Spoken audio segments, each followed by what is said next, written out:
That's a very good question. But the one I like the best is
Caribbean American News Media, your Tuesday night power hour.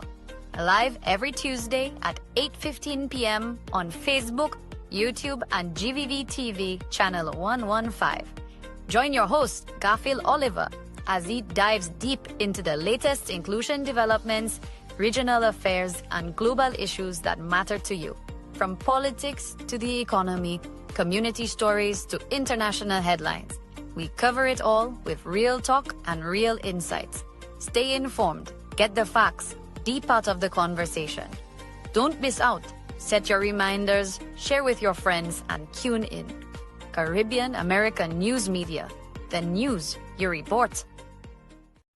Caribbean American. Welcome to the Caribbean American News Media Show, your premier destination for in-depth coverage, engaging discussions, and entertaining segments showcasing the rich tapestry of Caribbean American culture. Join us as we explore a wide range of topics, from current events and community spotlights to arts, music, cuisine, and more.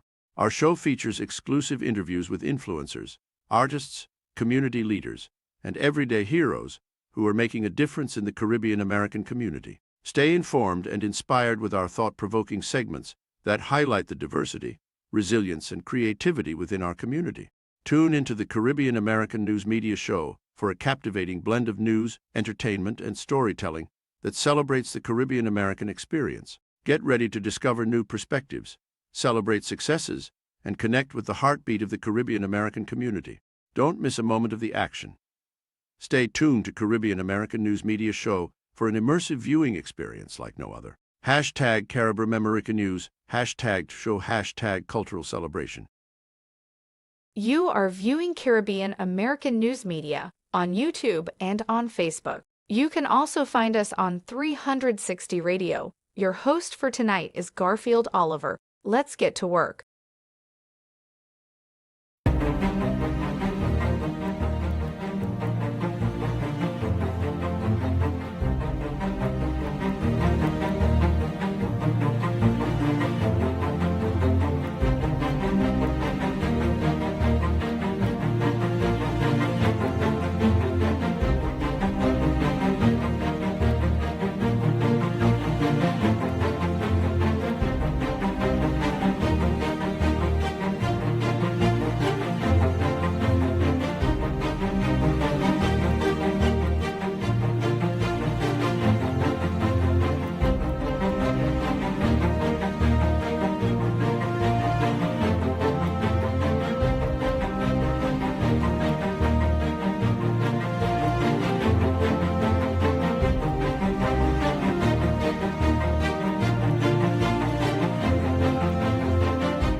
Welcome to Caribbean American News Media. Let's get to work. I'm here to help. Welcome to Caribbean American News Media, with me Garfield Olliver, the news you report. Let's get to work. Hey, special good night to all our viewers here on Caribbean American News Media Platform. It is Tuesday, the 30th of June. It is 8:04 p.m. here in studio, and I want to welcome all to Caribbean American News Media. Folks, we are live on the air, and so as you know, every Tuesday night we are here. I'm your host, Garfield Olliver, of course, for those of you who are joining us for the very first time. I want to wish you a beautiful evening as you spend your time with us tonight. We are not going to have a long rant because I need to. I have a number of clips. We're going back in times to look at, and we are focusing on Saint Lucia. We are looking at the United Workers' Party government, in opposition and government. And we want to, of course, what we want to achieve tonight, I'm going to be very clear on that. We're not trying to bring anyone down. We're not trying to cause any discomfort to anyone. But there are times when we must go back, we must reflect as a nation, and we must recognize the effort or the efforts of men and women who have committed themselves and sacrifice their time and their energy for the development of a nation. We must never be ungrateful. We must never be always negative about individuals we do not like. We do not support parties that you do not like, or you do not support, rather. We should look at the development, the contributions, the weaknesses, the challenges, the positive and the negatives of political parties in the country. And so tonight we're going to have a very frank and open discussion on the strong points, the weak points of the United Workers' Party under the leadership of the Honorable Alan Chasney, who was Prime Minister and is the opposition leader right now in that country. And so we're going to look at the good, the bad, and the ugly tonight. We're going to have an open discussion with our nation. I have sat back and realized that there are a whole lot of people who are repeating certain hymnals that was handed to them. They're singing the same chorus all over the place, and you will hear them saying the United Workers' Party did nothing in St. Lucia. Alan Chasney did nothing. This one did nothing. Stephenson King did nothing. This one did nothing. Tonight we're going to go down into the bouillon of this nothing, and whether we've been careless in our discourse with matters pertaining to the nation, whether we are deliberately attempting to mislead people, and that is something that I want to avoid as much as I can. So I want you to come in, join the live, and tag a friend. It is a pleasure to be here with you spending this time. I am actually on vacation, getting ready to travel to 2 or 3 other countries on some mission, and so I want you to keep me in your prayer as I endeavor to make it to a number of nations. All right. Most of them is not my planning, but I just got to subject myself and pack whatever when I'm told to pack by my people, and just jump on a jet. Like the song says, I'm leaving on a jet plane and don't know when I'll be back again, but let's see what happens here. But tonight we're going to look at very seriously some matters. Tonight we're going to look at a number of tapes of videos from the past news briefing, and we're going to have an open discussion. And I want us to be open with the Honorable Alan Chasney in our discourse. What I don't want people to tell me is I hate Alan Chasney, I don't like him, he's a white man, he's a pink man, Alan Chasney, bankrupt, thief the money and all this. That's not what we're going to be doing here. All right? We're going to be looking at the contributions of our leaders. We're going to look at the track record of the United Workers' Party, and we're going to have this open discussion. And I want anyone who wants to be part of this discussion to join me, whether you SLP, former UWPs, whatever you are. come, let's have a conversation. Let us talk. We got to talk. We're human beings. But what we're not going to do is back at each other and shout and insult and besmirch anyone's character. That's not the right thing to do. I do not believe so. And in the interests of nation building and patriotism, of course, we can talk. We can speak. All right. There's a lot of misinformation and disinformation out there. I've been listening a lot, and lately I think there's a new trend. Alan Shastney did nothing, this one did nothing, UWP did nothing, we're the only ones who did something, and that is an abomination. It's a lie. It cannot be true. It can never be true that the government did nothing under Mr. Alan Shastney. The United Workers' Party did nothing. We can't say that. We can't even say Kenny Anthony did nothing. We can't. We will be lying to the nation, lying to the world, and lying to ourselves. Tonight, we're going to be open. We're going to be reasonable. We're going to be fair.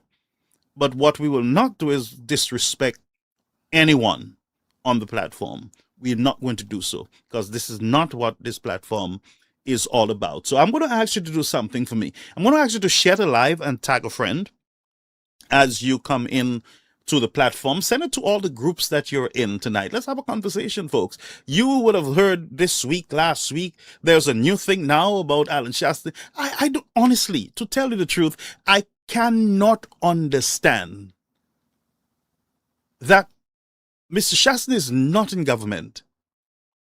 The elections is way off. But still, there are individuals who are still shouting his name, and you will swear that he's holding some type of power over these people. And it's Shastney, Shastney, Shastney. Nobody's spending enough time on the major issues in our country. We have our young people being killed, domestic violence on the increase, robberies, murders, water problem, electricity problem, internet problem, road problem, snake problem, food problem, gas problem. Brethren, it's a whole bundle of problems. And all you're hearing is Alan Shastney, Alan Shastney, Alan Shastney. And if we don't call it out, friends, if we do not call it out, it will continue. The nation got to call it out. The nation got to say it, especially to their leaders. Stop. We want to hear about solution. We voted you. You told us Mr. Shastney was not right for us. We voted you in, but you're still telling us Shastney, Shastney, Shastney, Shastney. You in the house, you spend almost 2 hours on Shastney, Shastney, Shastney. And we got to call it out in love for country. If you're a patriotic solution, then you would join with me and say enough is enough. Let us deal with the challenges. Let's say Mr. Shastney mash up the whole country. Let's fix it together. He mashed it up already. You can't stand over the ash and complain. You told us he mashed it up. We hired you to fix what he mashed up. But you are still telling us he mashed it up, and you are not fixing the mash up thing. If you understand what I'm saying, I know I sound kind of off, but the more you discuss it, the more it sounds off for real. Because we fresh off of the heels of an elections. It is okay back then to say Shastney mash up everything, and Shastney ain't good, and Shastney didn't do nothing. It's okay. It's election season. If you want to practice lies, fine. If you want to practice racism and nastiness, that's your right, your choice. But what I'm saying, there comes a point when you got to govern, for God's sake. You got to stop and govern the country. You also got to answer questions. You got to hold yourself at a high standard when it comes to communicating. Did I see Lauren Hippolyte here, my sister? You know how long, brethren, I abandoned my sister. I apologize publicly. I'm going to call her first thing tonight or tomorrow morning, God's willing. Folks, I've been honestly busy. I saw Lauren Sia calling me too. Look, my doo-doo, Lauren. Lauren, tell me right now, I'm happy for birthday. More, ma'am, brethren. Anyway. So we'll talk about that because I don't have a lot of time to like greet everyone, but I want to welcome you to the platform. Tonight we're going to look at the strong points and the weakness back then. But before I even go there, right, I want to say something. For those of you who believe that the United Workers' Party is a perfect party and have done everything right, you are wrong. The United Workers' Party has not done everything right. There are some policies that have not been good, of course, for the country, and there are some that have been good. So I'm not going to be here telling you that the United Workers' Party is a perfect party and all these. No, the United Workers' Party have messed up at some point. They have thrown a lot of people, as far as I'm concerned, under the bus, by the bus, under the train. And, and it is as a result of an aging party that has not reformed. That is what I would say, where you do not do conflict management properly, effectively. You do not reach out to those who might be bereaved, those who have lost loved ones quick enough, of course, so that they can feel part of a machine. We do not take care of stuff and the way we should. So we have not been all that perfect, and I will admit that. But I can say to you that for me, I still embrace the policies of the United Workers' Party. I still have faith in the United Workers' Party. I believe the United Workers' Party is a patriotic party, conservative party that loves country. Of course, not perfect, as I said, but it is not a party that you write off.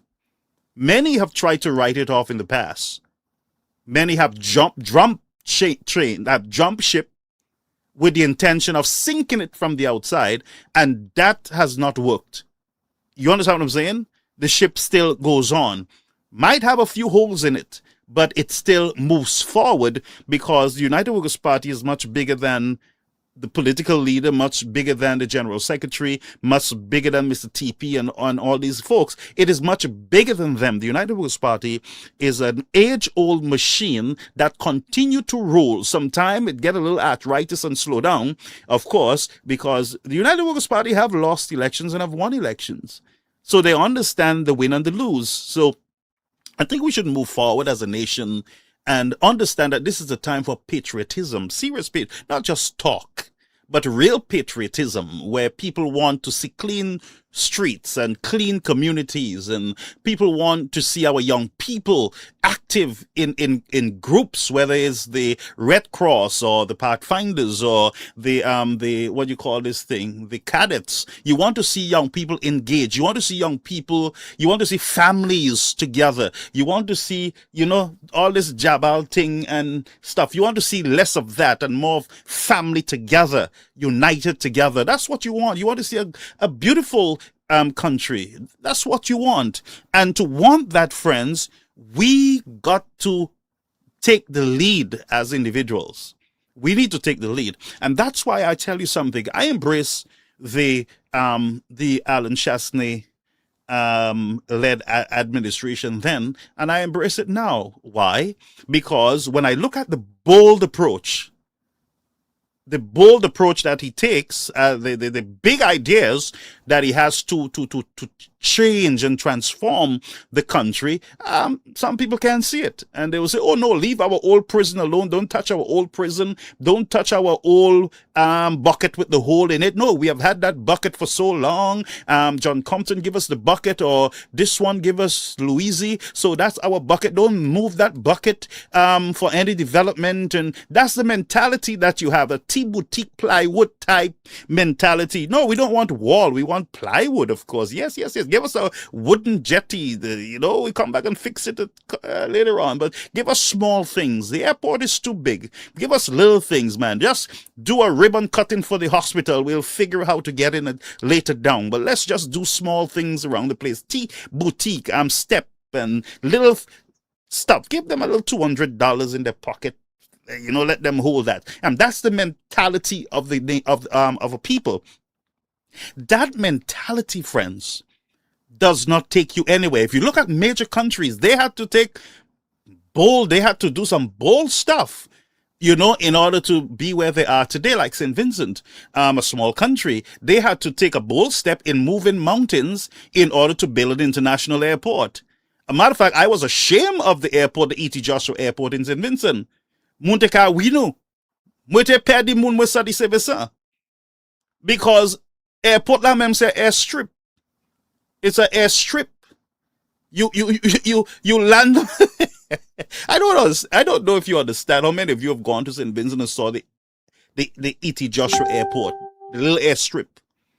Big planes wasn't landing there. American Airlines and those planes wasn't touching down in St. Vincent at all. Vincentians, there are many Vincentians before this new airport who have never seen a jet except for on TV. And the Rav Gonsalves administration decided that they're going to move mountains and they're going to build an international airport. St. Lucians were laughing at Vincentians. I can remember it. They were laughing and saying, you guys have an airstrip. We have an international airport in Vieux-Fort.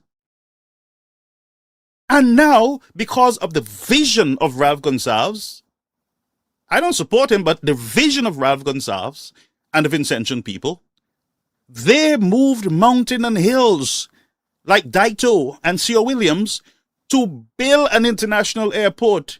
And today, friends, Vincentians are proud.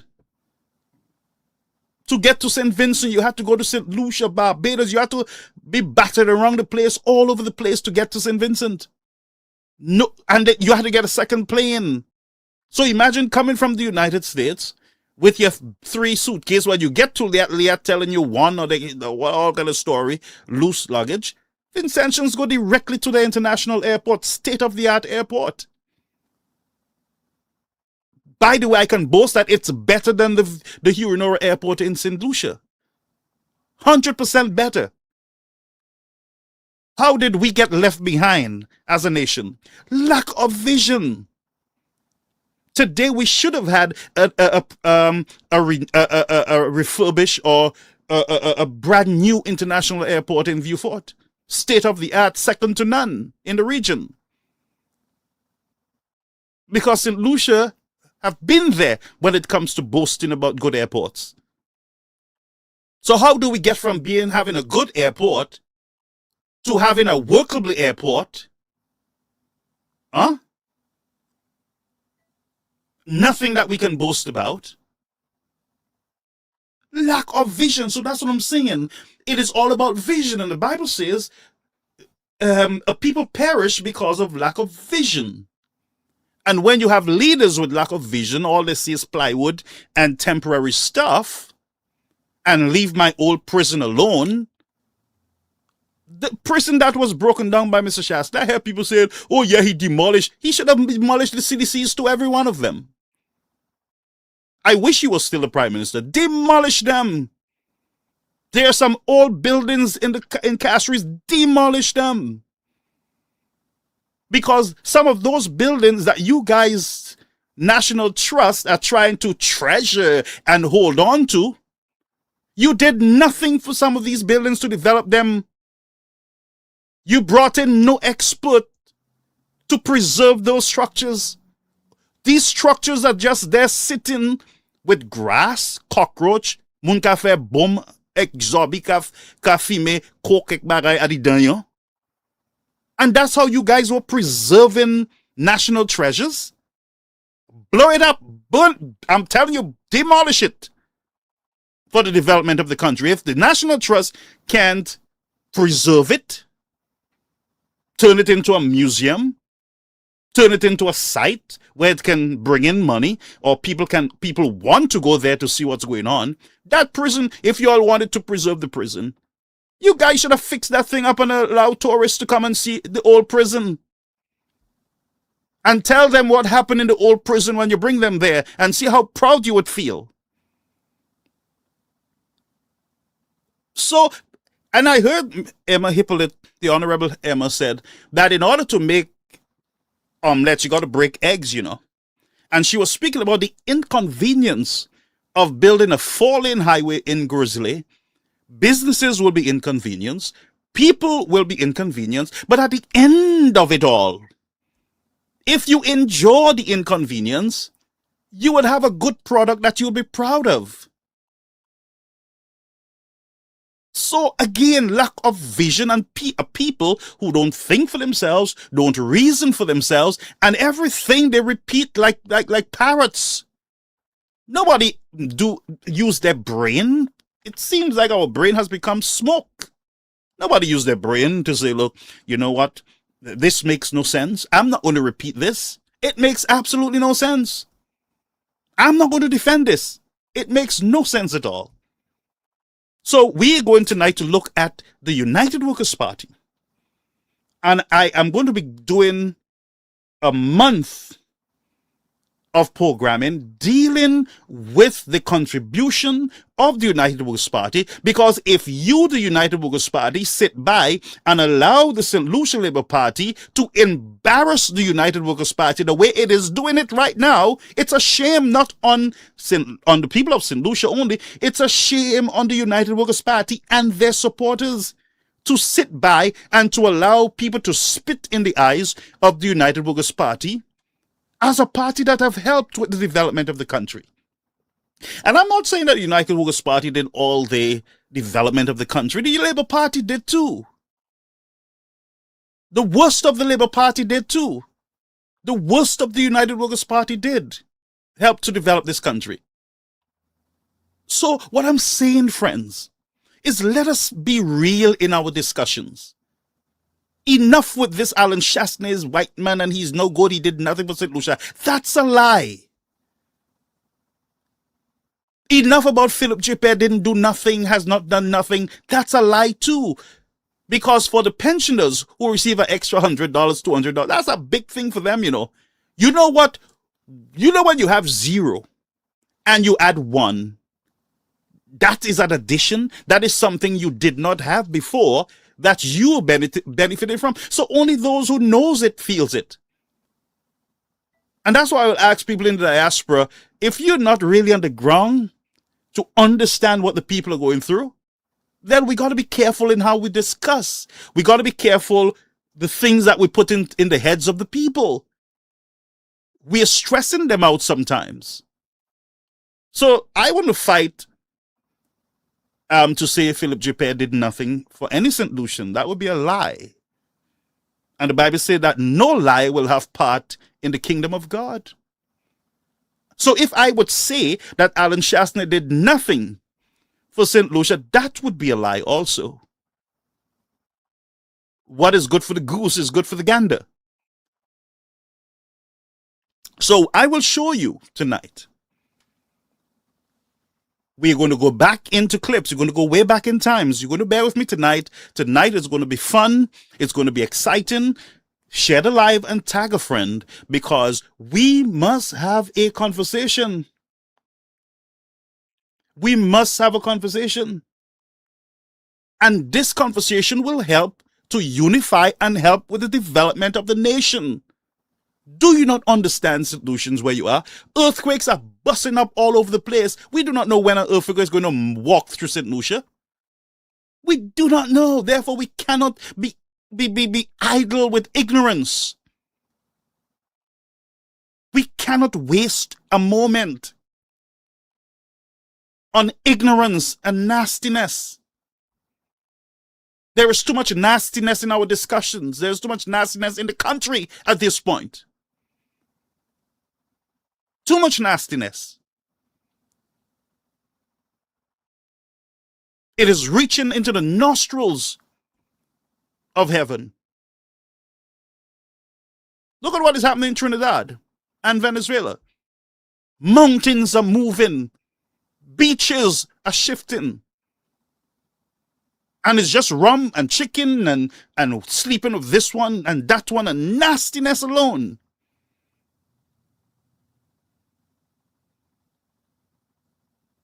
Don't pull me in your nastiness, folks. We got to get this right, okay? So, one, we're going to go back.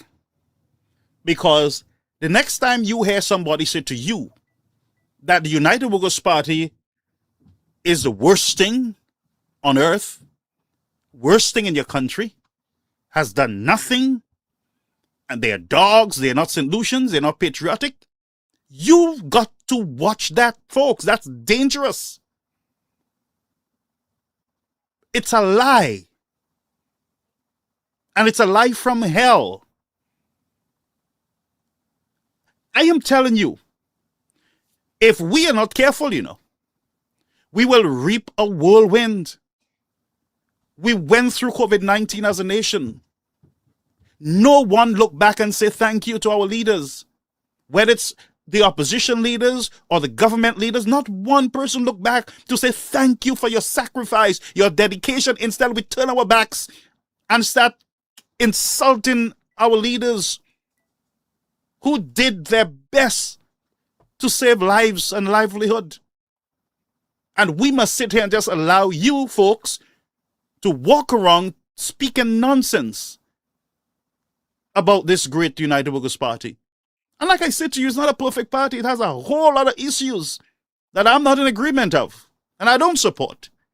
But I stand tall with the United Workers' Party because it's a conservative party. And, I understand my values. And I understand what I am looking for in leadership and in development of the nation. Big things, that's what I want to see. Not the small things. If we're going to borrow big money, let's put down big things. If we're going to have billions of dollars in debt, let us look at the landscape of St. Lucia and see. We should be able to touch it. We should be able to walk in it. We should be able to smell it. We should be able to see the billions of dollars on the ground in the country. We have too much wastage in government. What I am recommending is a more lean government where we got to downsize government. It is bloated. Brethren, we are spending a lot on a bloated government. And the people, we spend a lot on bureaucracy and consultant. We spend more of the monies that we're borrowing on consultant. Is that true? It is true. Wastage. Millions of dollars just gone. Consultants and their cousins. Fake engineers. But let's go. Let's go. Let's go, folks. Somebody's reporting. Just bear with me, folks. Just bear with me. I need to confirm something quickly. And I will be right back. My phone is going crazy on both lines. Normally when that happens, it is some major breaking news. Just bear with me, folks.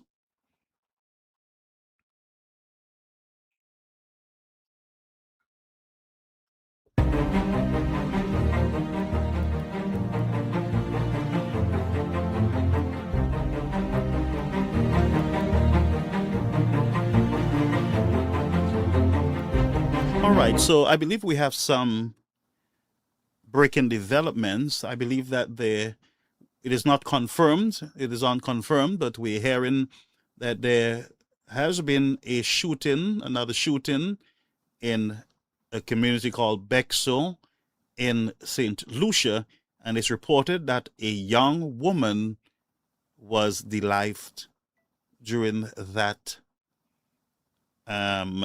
incident. So it's unconfirmed. We cannot confirm it as yet. We will wait for the major networks to break it, and then we will give you an update.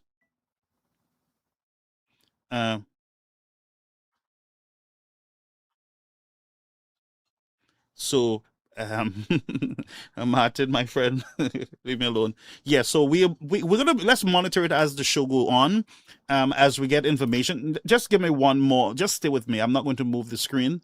Just bear with me. Let me just confirm. Yes, so some of our sources are coming in here. Okay, so we're hearing that a teenage girl delived after gunmen opened fire on her at a bar at Macbexo. More details later.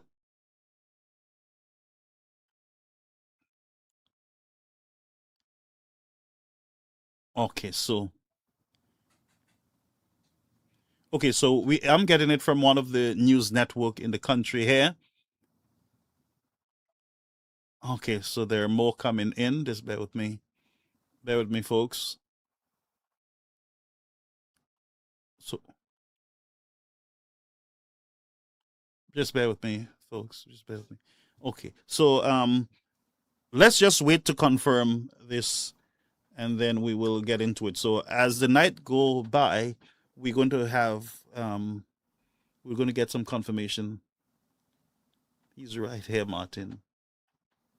All right. So let's go over to. By the way, let me just share a quote with you, quickly. From 1 John 4:18, there is no fear in love, but perfect love casteth out fear, because fear hath torment.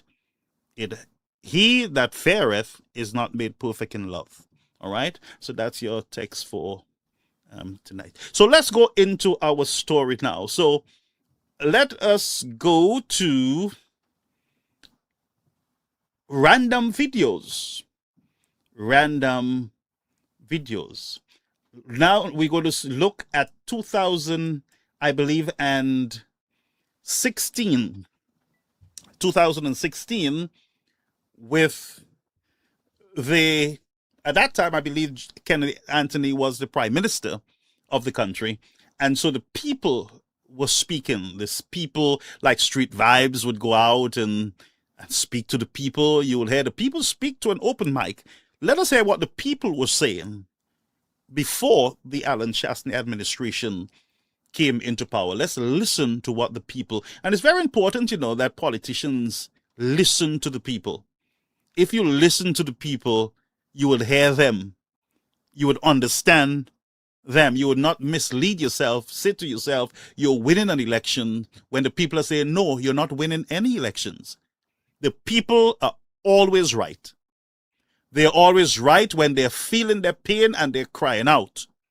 The people are always right when they're feeling the pressure in their country.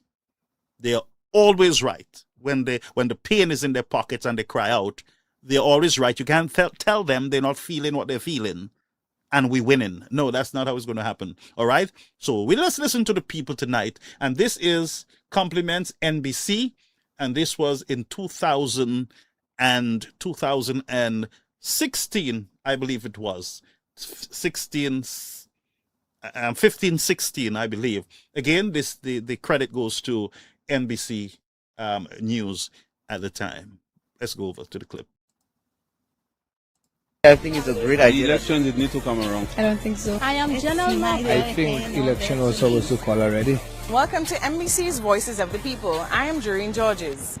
Today we pose the question, are you hopeful that the economy will improve in 2016? Here is what you had to say. At present, the way I see things going, I see no kind of improvement.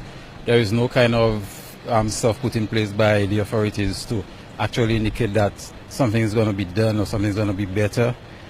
I am not too hopeful about that at all. I hope so, because we start like we're looking like so far. So I hope so. I'll give them all the hopes. I guess we can be hopeful, but for me, my trust and confidence is in Jesus Christ. As long as I obey Him, that's all will be well with me. The way things going, I don't think so, because things is really hard. Government is not doing anything, so I don't think things will improve, because things is very bad. I'm looking for a job, 6 months, no work. I don't have a place to put my house. Things is very tough for me. I'm looking for a spot to put my home for tomorrow. If not tomorrow, I'll be on the streets. I really need a spot. Try to help me. Mr. Prime Minister, we need jobs. Anything can happen. Yeah, God worked everything, miracles. Just talk to Him, and anything else can happen after that. It will not change. There's too much victimization. I'm a victim of the victimization.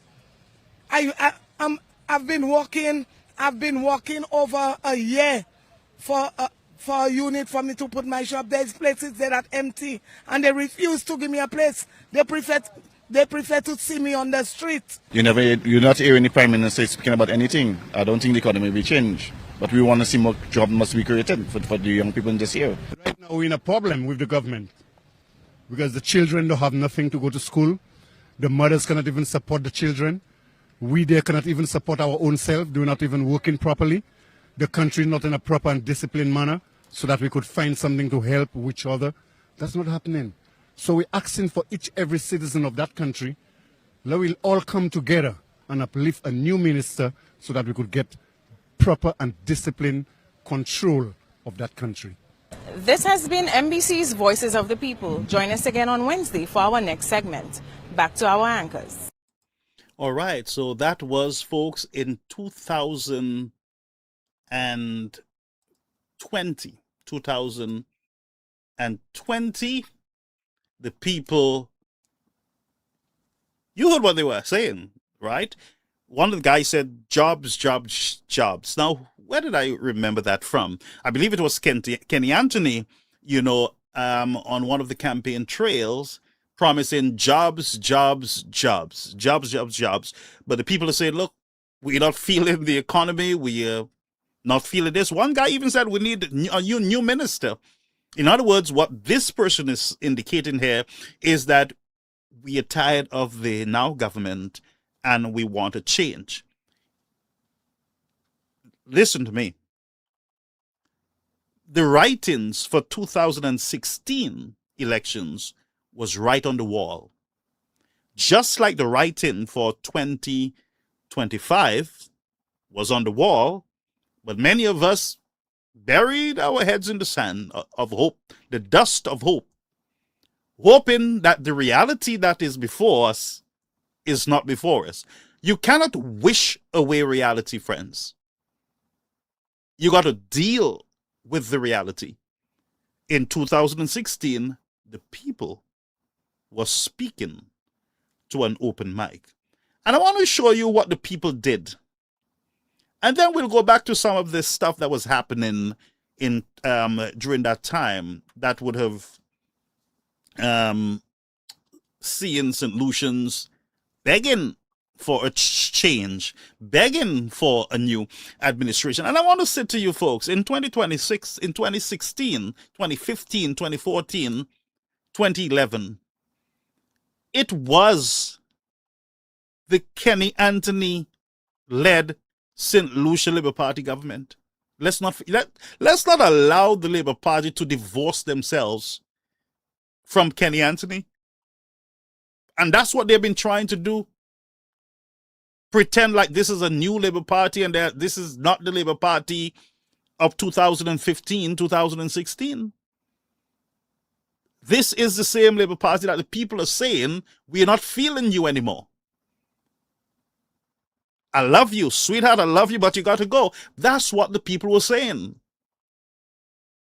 Do you understand what I'm saying? So when you hear supporters of the Labour Party saying to you that St. Lucia was at its worst under the UWP Alan Shastney administration and things were so bad, we have never seen it like this before. Here is NBC broadcasting in 2016 the concern of the citizens. As a matter of fact, one lady said victimization.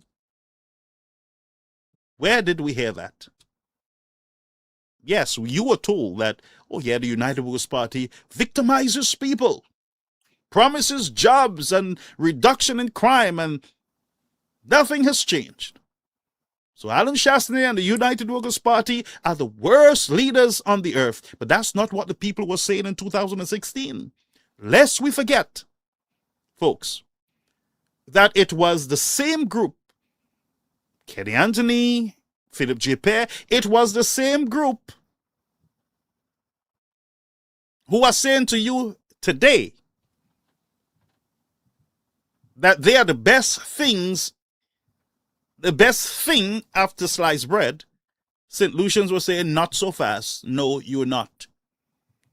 Because we had to change you. Because we wasn't feeling you. I'm just trying to show you history. I'm trying to take you down memory lane, lest you forget. And you begin to believe a mirage, untruths. And your mind is held captive by delusions and misinformation. So let's go now to what happened after the people cried out in 2015 and 2016. Share the live and tag a friend. Party Alan Shastney was sworn in as the country's sixth prime minister on Tuesday afternoon. In his inaugural address, he focused on putting the short but bitter campaign in the past and turning to the task of building the country. In the lead up to the election, Shastney had promised to reduce joblessness, eventually repeal the 15% value-added tax on goods and services, and revolutionize education and healthcare. We are immensely grateful for the confidence the electorate has reposed in us, but we are also mindful of the enormous job that lies ahead and the high level of expectation that exists among the population, particularly those who voted for the winning party. Meanwhile, former Prime Minister Dr. Kenny Anthony said in a statement that he will not assume the role of leader of the opposition, nor will he continue as the leader of the St. Lucia Labour Party. Dr. Anthony and the Labour Party led St. Lucia from 1997 to 2006 and again from 2011 to 2016. He has not given any interviews yet, but the party's communications manager says members are looking towards the future. As a party, we need to sit. We need to go back to the drawing board. We need to have discussions on what we did, what we did not do. We need to also take into consideration what we anticipate is going to happen in the next few years, and we will remain a very vibrant, a very active party. Dr. Anthony led St. Lucia to join the Bolivarian Alliance for the Peoples of Our America, ALBA. He implemented a host of social programs for single mothers and for the unemployed. However, he struggled with high unemployment, which in the last quarter of 2015 stood at just over 20%. Internationally, Dr. Anthony broadened the country's diplomatic relations, embracing support from Venezuela and Latin America. Venezuela supported his laptop initiative, which saw high school students receive free laptops, and the country donated $10 million to help the country tackle unemployment. Shastney plans to make an about-face on foreign policy. He has questioned St. Lucia's membership in ALBA since 2013, and he is likely poised to renew improved ties with the United States. Supporters of the St. Lucia Labour Party have taken to social media to discuss about the future of projects that were not complete at the time of elections. Shastney has promised to review these projects. Alison Kentish, Telesur, St. Lucia. All right, here is another one. Another clip back in time. Now, here's the Labour Party. You know, holding on to power from 1997 to 2006. And from 2006, I believe, they came up again up to the point of 2016. 2 terms. Country appears, based on solutions, to be in a mess. 20% unemployment. Deals being signed, even the seabed. You heard the story of Jofali and all those drama that took place throughout his term, the SLP. But in that video of June of 2016, as a new prime minister, remember the people were complaining, and now the people brought in the United Workers' Party to fix this. In other words, the people of St. Lucia said to the Labour Party, we've had enough of you. We love you, but we got to go. But you got to go.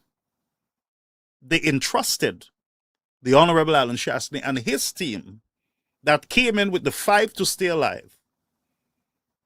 Eubaltus Reynolds, he was instrumental in helping the United Workers' Party develop these policies.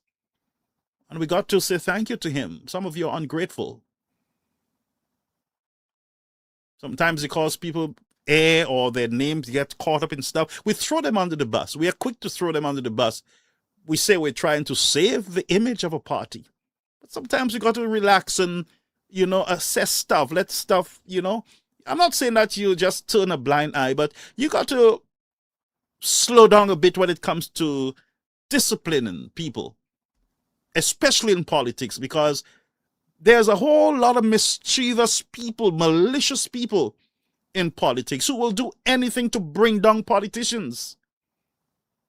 And we got to understand that too. And that's why political parties, whether it's the SOP or the UWP, need to take it easily, slow down when it comes to, investigate, talk to that individual. Don't treat them like an outcast. But slow down, you will get the real story. You will get the full story and the real story about these situations. Yes, the opposition sometimes will push so that you can fire that person or get rid of that person quickly. They will do that. They will do that until it turns around and it comes back into their plate. That's the politics. But sometimes for the sake of the nation, we got to investigate and we got to, we got to just take it easy, So we had Jada, who was, I find, for me, she was a rising star in the Labour Party. And I thought that at some point, should have been one of our female prime ministers of the country. I honestly thought of that. I saw her as an outstanding solution. And I thought she would have been of tremendous service to the nation. All right. So she said, after the defeat, the humiliating defeat of 2016, because remember, the Labour Party said, Shastney will never be the prime minister over our unalive body. They said it. But here is Shastney being sworn in. I believe it was, let me just get the date straight. It was the 6th of June of 2016, when a new government was sworn in. The people have spoken, right? Let us go to, and we're going to start bringing in a number of tapes now. So we're going to be moving quickly. So this is the time for you to tag your friend. And I would show you why. And Dr. Fletcher, thanks for saying that. I have something to say about that. I do not believe that United Workers' Party have been defending their leaders throughout the history of the party. They have not done a good job in setting a barrier around their leaders. They leave their leaders out there to be crucified by the St. Lucia Labour Party. And sometimes they even join in the assassination. I didn't want to use that word, in the humiliating of their political leaders. And that's a fact. That's a fact. So let's go back. We're going back in times. This is a clip, right, from NBC. And I believe it is around the same time period. So share the live, tag a friend. We just go back in time a bit. I'm going to do less talking from now on so that we can get as much clip in from that time. I just want you to show you that things were not always nice. So don't let them tell you UWP was the worst thing after the worst thing in St. Lucia under Alan Shastney. The people thought that Kenny Anthony was the worst thing under the St. Lucia Labour Party. You hear what I'm telling you? The people, and they took him out, just like they took out Alan Shastney. So don't be fooled that UWP is the worst thing. So let's go over to, this is NBC, a clip from NBC, and I believe this was maybe 10 years ago. Workers' Party is calling on the government to immediately increase the school feeding and transportation subsidies to $3 million and is threatening to stage a protest march to express their dissatisfaction if the government does not act in a timely manner. UWP candidate for ancillary canneries Dominic Fede says many parents have expressed the incapability of sending their children to school due to the high costs. He says there are a number of factors inhibiting children from obtaining an education. The situation is very real. A lot of people are finding it very hard to go to school and to send their kids to school. The cost of transportation is an inhibiting scenario.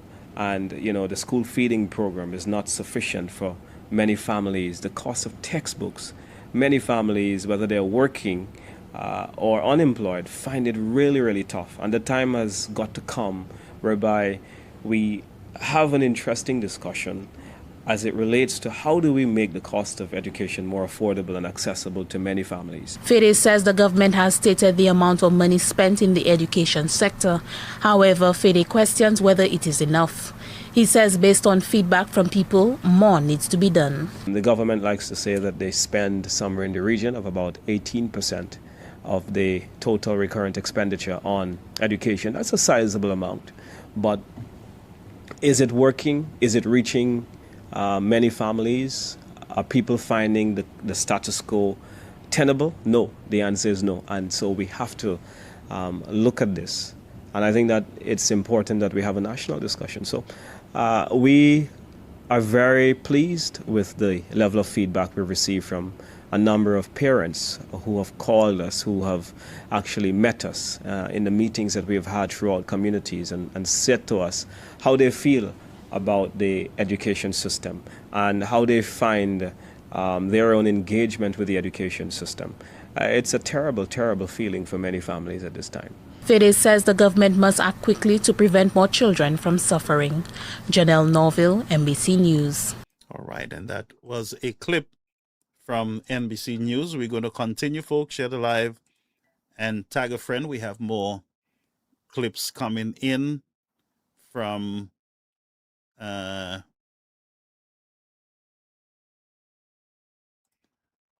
way back in times. You're going to see familiar faces that are not with the United Workers' Party.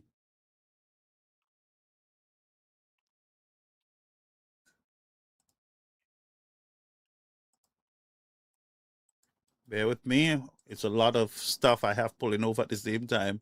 So you're going to hear a lot of clicking, a lot of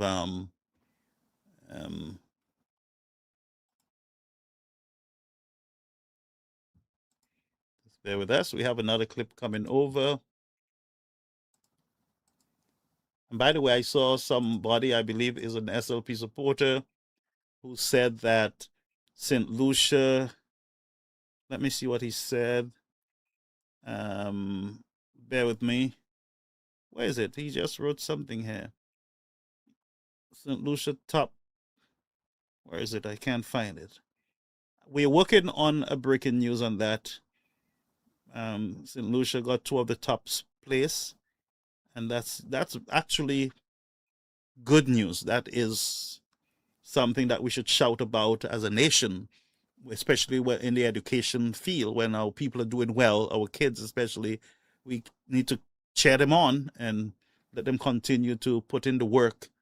And the nation will stand behind them. The nation will be proud of them. Instead of us seeing them being de-lived through violence, this is really good news. Amidst the darkness and all the mishap in the nation, this, my friends, is good news. That St. Lucia took the 2 top place in the CPA there's exams. That is great stuff. We're working on some breaking news, the flyers to put out shortly. The United Workers' Party piled on the pressure on the Labour government, saying that it has failed on its promise to deliver on its mandate to create jobs, and the UWP promised to increase the pressure on the government to reverse a number of decisions, like the one to increase license fees. When they were campaigning, they said the priorities are jobs number 1, jobs number 2, jobs number 3. Where are the jobs? Kose jobs la. Plus moun a ped travail depuis le bas entre un pays ici. More persons has lost their jobs. So the promises that they made to us when they was calling us gouvernement tricanal, actuellement nous sommes couleur gouvernement gopon. Because what we are seeing is only one individual getting work in St. Lucia. UWP leader Alan Chasney spoke about the wisdom in continuing diplomatic relations with Taiwan. Taiwan was giving up to $36 million when we were in government. The Taiwanese government now is giving $56 million. So you know what that tells me? And it should tell you The Taiwanese money was never about party. It was always about country. And even though the Labour government ridiculed them, embarrassed them, said the most degrading things about them, they remained humble people, and gave more money. So guess what they've proven? It was never about the United Workers' Party. It was always about the people of St. Lucia. The Dennery North water problem was also discussed. The money that was voted in the budget to be spent in Dennery North water project, where is that money and what happened to it? UWP candidate Mary Isaac also added her voice to the discussion. L'année assez pour tout Saint-Lucien, ni ti chote yo ki sa yo, et puis on ti kaya so ki sa yo.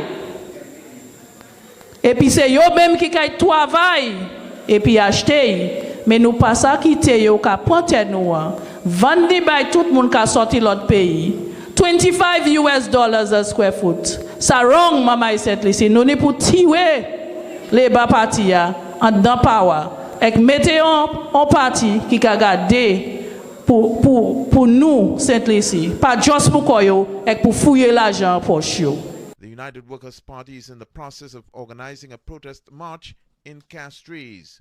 For the DBS News World, I am Don Nicholas. All right, and that was a clip from DBS News World, and we have some more clips coming over to our platform. All right, we have some more. We're bringing them fast and in a hurry.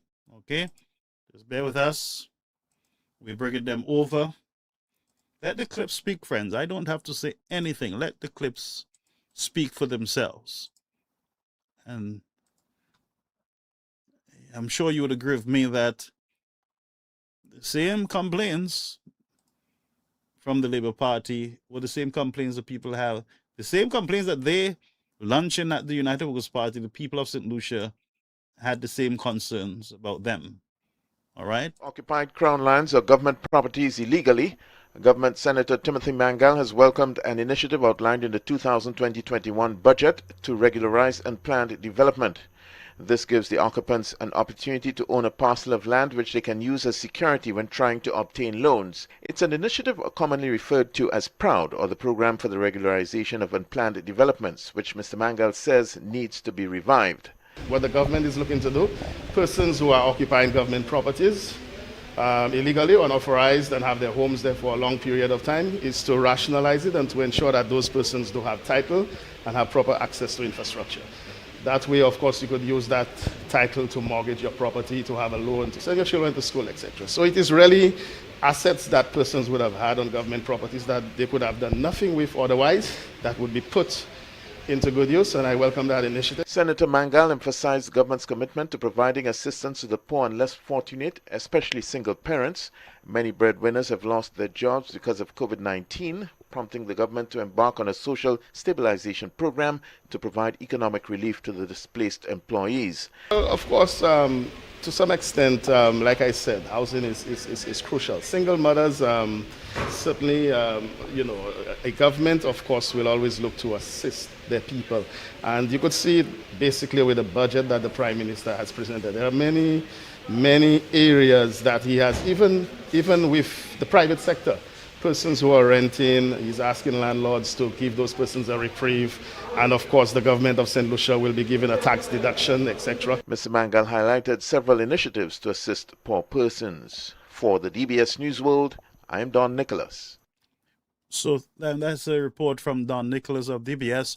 So folks, you see that there is not much under the sun what the Labour Party is announcing that they are doing or they will do.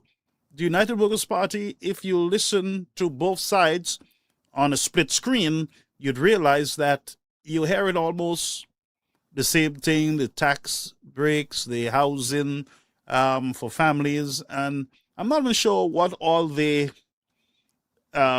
noise is about from supporters of the United Workers' Party. So let's listen to, of the St. Lucia Labour Party. Let's listen to Mr. Philip Juppé, opposition leader at the time, Prime Minister speaking on the New Year address of the Prime Minister at the time, Alan Chasney. Let's listen to his criticism, and then we will continue to put one and one together, see if we can get 2 or 3. I don't know. Wise me. All right, so let's bring the clip over. This is from HTS, all right? So the credit goes to HTS Television. I believe this is 10 years ago. All right, it's going to come over now to our platform in the next 2 seconds. It's going to be coming over. Bear with us. Founded rejection of Prime Minister Alan Chasney's New Year's address to the nation, the leader of the opposition, Philip J. Pierre, says the Prime Minister's presentation was as uninspiring as it was predictable. What I understand is the same watered-down version, the same promises. I mean, I've heard these promises before. If you look at every budget address, promised of 5 hotels, and I've made that prediction. I don't know if you remember, you listened, that this year is going to be the year of turning the sword. Pierre says in a bid to appear to make up for wasted time and opportunity, he expects the government to launch several projects, many of which he says are destined to go nowhere. The opposition leader says he is nonetheless concerned about the ballooning national debt, which he says will place a heavy burden on the nation. I'm perturbed at the debt levels that are rising. I'm perturbed at the sense, at the feeling among business people, small business people, that there is no hope. I'm perturbed at people who believe that they are losing the country. I'm perturbed at the people in the hospital who up to today, we have not got a clear signal from the government as to what is going to happen with the OKEU. The Prime Minister changes his mind all the time about the OKEU hospital. So I'm not worried about what the Prime Minister said. That's not my greatest concern. I don't think it's the greatest concern of the people of St. Lucia. I think the concern of people is the future, the vision, and the plan that our party has for the country. I think most St. Lucians have understood that this government is going to make promises out of promises, and they're going to have all the symbolic sword turnings. The people of St. Lucia are accustomed to that. In sharp contrast to the Prime Minister's optimistic outlook for 2020 and beyond, the leader of the opposition says the Prime Minister has a 3.5-year record of promising much and failing to deliver on his promises. The leader of the opposition will on Sunday, 19th January, deliver his New Year's address to the nation. Stanley Lucian for the HTS News Force. All right, and that HTS News Force. I'm telling you, folks, you got to go back in times and let the politicians speak for themselves, And there you have Mr. Pierre, who is the Prime Minister now, then opposition leader, complaining about the debt. And we know that we're in the billions right now, and he's still borrowing, There's more borrowing to be done going forward. To run the affairs of the country. He complained and he said, well, it's just a whole set of talk. And he spoke about the hospital. This is the second hospital, of course, the OK hospital there, the European hospital, that there was this expensive ribbon cutting ceremony and the hospital was never opened under their administration.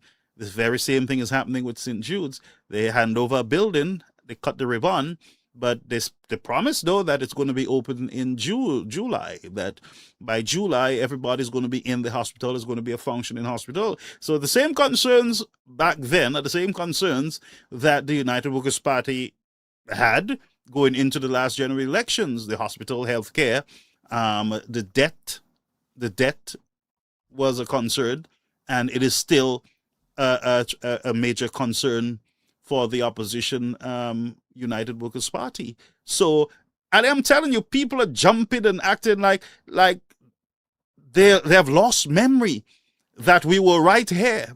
We were right here, folks, when Philip J. Pierre was in opposition. We were here, right here, my friends. So let us go to 2026 UWP, at a UWP event.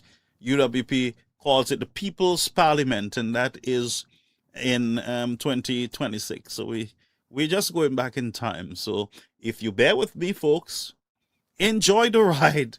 Enjoy the ride. But and I know what the Labour Party supporters do. They start insulting you, start calling you names. You see as I'm doing this? It's all sort of insults, unnecessary insults. And that's what these people, need to stop doing. People have a right to discuss in the society. People have a right to speak without being threatened or feel or be besmirched by anyone. So I know what's going to come. There's a whole lot of useless, careless talking, but we have a right to be here. We have a right to speak, just like they have a right to speak. So I am not confused or afraid of what they have done in the past and what they will continue to do, especially when we do things like these. They start with the insults and try to humiliate you and belittle you. But what can I say? For the past 4 years, St. Lucia has endured a visionless prime minister who has subjected us to budgets laden with oppressive taxes. 2016 is no different. On Thursday, May 12th, the William Peter Boulevard will be transformed into the People's Parliament as the United Workers' Party dissects this year's budget. We will show how this budget is the worst in the history of St. Lucia. Former Prime Minister Honorable Stephenson King will put the country's fiscal position into perspective. The UWP political leader, Alan Shastney, will lay the groundwork for the development of this country, along with leader of the opposition, Honorable Dr. Gail Rigobert, with newly selected candidate for Castries Central, Sarah Flood Mowbray, and other parliamentarians. Thursday, May 12th, 7 p.m., the budget reply in the People's Parliament, the William Peter Boulevard. All are invited. The United Workers' Party, building a new St. Lucia. And Mr. Shastney was very aggressive and bold in this whole idea of building a new St. Lucia. And we needed a new St. Lucia, to tell you the truth, because we had failing infrastructure. All right. Let's go back to a statement. And this is from DBS, Don Nicholas, DBS News.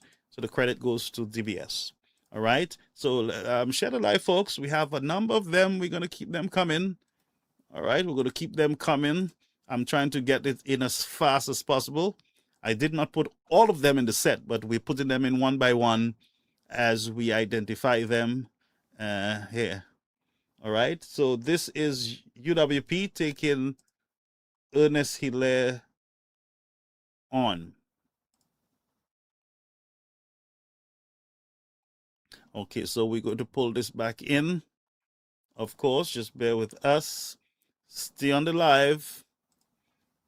We will have some short delays, but we're keeping it real, for real. Don't let nobody bamboozle your cerveau and tell you that this is the worst. On the UWP, it was the worst and the worst and the worst. So let's go over to Don Nicholas. As protesters set up roadblocks and burning debris as they demand electoral reform to ensure the sanctity of the voters' lists. Just a few weeks ago, protesters attempted to break down barriers set up by law enforcers to protect state buildings. This resulted in violent clashes between them and the Dominica security forces. Fortunately, no one was killed. On a ruling Dominica Labour Party political platform on Wednesday night, first the deputy leader of the St. Lucia Labour Party, Dr. Ernest Hilaire, asserted that the riots and the criminal activities that have been happening over the past few weeks have been planned in St. Lucia. And I'll tell you something, you see all what's happening in Dominica? That's well planned. And it was planned in St. Lucia. It was planned in St. Lucia to happen in Dominica. The United Workers' Party here is surprised at Dr. Hilaire's statement.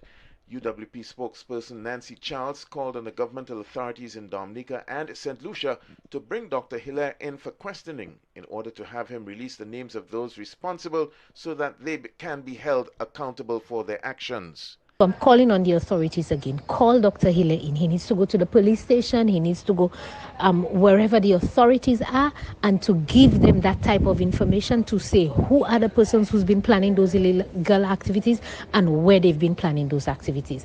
As a parliamentarian, I'm sure everybody would appreciate that our parliamentarians must lead by example, and so we're calling on Dr. Hille in that instance to lead by example. Tell the people of Dominica, of St. Lucia, the authorities, who has been planning those illegal activities and those riots and where they've been planning, so that persons can be arrested and be brought to justice. 9 police officers from St. Lucia, along with representatives from the Regional Security System, RSS, were dispatched to Dominica to help maintain law and order as Dominicans went to the polls on Friday. Generally, in the Caribbean, we've always had a seamless transition from one regime to the other, but from time to time you may find unrest and violence, as is in the case with Dominica now. And that is why we have the security forces, we have the RSS, and hopefully that with the intervention of the RSS, we'll be able to keep the situation under control. Superintendent Nicholas expressed his confidence in St. Lucia's ability to deal with political unrest, similar to what occurred in Dominica. For the DBS News World, I'm Don Nicholas. All right, so that is Don Nicholas on a report where the people of Dominica wanted reform in their electoral department. They needed things to be different. The system there was outdated, and there was a whole lot of issues with their voting system in Dominica. And so the people decided that the government just went ahead and, without reform, called elections and took the people to the polls, where you even had the opposition not taking part in the elections. And so the people decided that they're going to stand up and use their constitutional rights to protest in their country. That was their problem. They felt it and they wanted the change over there. But Mr. Hille left St. Lucia at the time, went over to support the Labour Party government in that country. And when he got there, he said to Dominicans that what is happening in their country, it is St. Lucians who have done it because it was planned in St. Lucia, he said. And that was a shocking shocker for many, that Hille would have thrown St. Lucians under the bus without any evidence. And I don't think he brought any evidence, even though the United Workers' Party did ask him to be patriotic. If you know that this was planned in St. Lucia, one, you should speak to the Royal St. Lucia Police Force, speak to the Dominicans Authority, and let us try to get these people in for questioning, because if violence is being planned on foreign soil against another country, that is something you want to nip, you want to take care of that quickly. But he made that statement on a platform in Dominica at the time. How patriotic is that? Think about it. How patriotic is that? When Dominicans hear that in St. Lucia all this was planned, then they're going to start looking at St. Lucia a certain way. So I'm just saying to you folks, when you hear these people with their self-righteousness and their fake outrage telling you, the UWP are not patriotic, they hate St. Lucia, and I don't know who would I don't know, one who loved their country would go to a foreign country and say that your country is planning the destruction of another country. You understand how serious this is? So don't allow them to bamboozle your cervelle. This is real. And I keep saying to you that we are documenting history. Every time we speak on social media, we are documenting history, and it's going to be there in the next 10 years, 40 years, 50 years. The information is going to be there, so we might as well be responsible in what we are saying, all right? So we have phase one, the opening of a project, phase one of I believe it was the market project. Just bear with me. I just messed up. I thought I had you guys in the system, but I did something else. So we're going to bring that clip now. To you, it was the opening or the first phase of a project under the United Workers' Party. I believe it was the market. Let's see where that is. All right. We're just pulling the clips out. So you would. So this is, I believe, HTS compliments HTS television. So we're going to bring it over as soon as it's available. I believe it is available now. Could we get it over right away for our people, our viewers? Yes. The government of St. Lucia, during the opening of the 5th session of the 11th Parliament, made it clear that its capital projects such as the Huronora International Airport Redevelopment Project and the St. Jude Project will continue despite the island's fight against the COVID-19 pandemic. The decision was criticized by the opposition St. Lucia Labour Party. However, the government believes the decision is key to keeping the economy afloat. The Castries redevelopment project is another one of the signature capital projects. After much delays, the newly remodeled structure was inaugurated at a special handing over ceremony on Sunday, much to the elation of Economic Development Minister Guy Joseph. When we met,